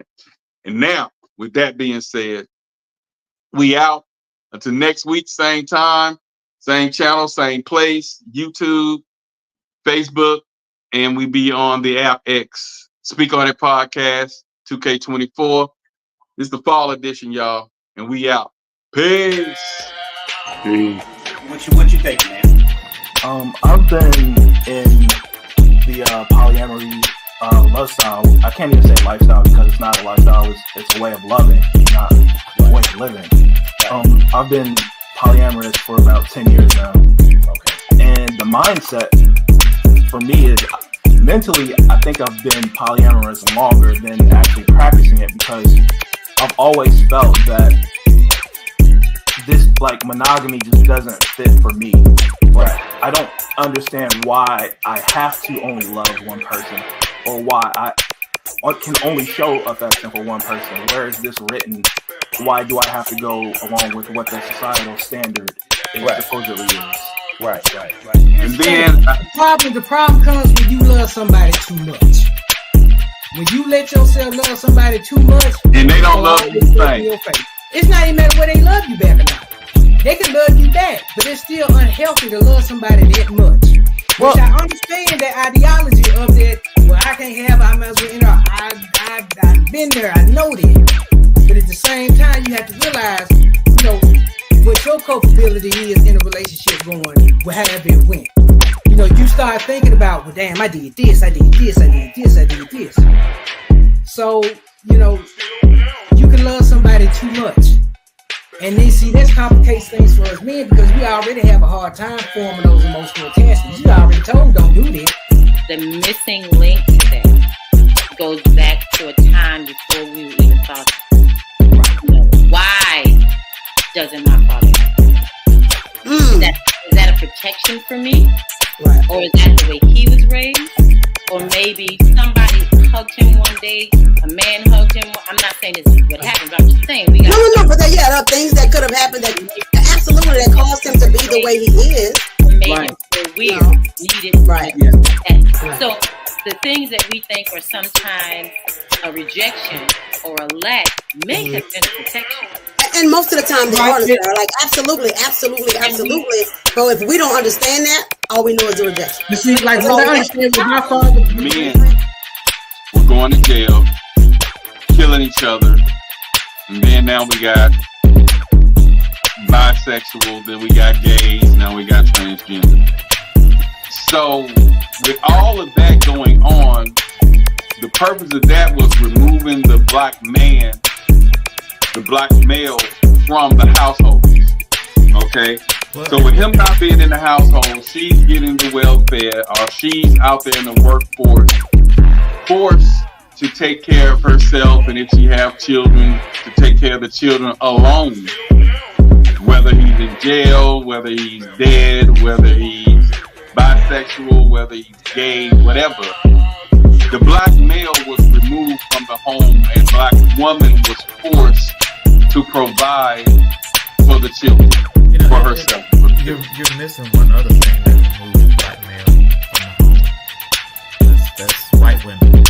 Because after a while, it was run on black men, white women. Yeah, white women.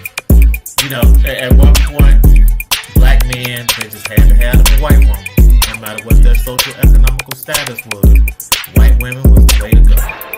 And so that pulled a lot of black men out of the house. Damn, I sure missed that. I mean, I know Rick James, I know, you hit it. I just didn't think of that as a major absence of the black man. So being a provider means so many things. Right. It means put you in a house. It means I got your back. It means we're doing this together. It means I'm not gonna walk away when things get hard. That's providing, right? I'm gonna provide emotional protection so that you can, I'll be present for you when you don't feel like you can be there for yourself or whatever, so there's so much more definition to the thing, right? And even on the flip side, looking at, men with kids, right? I remember I did not want a man who had kids, and I was about 25 when I met my ex-husband.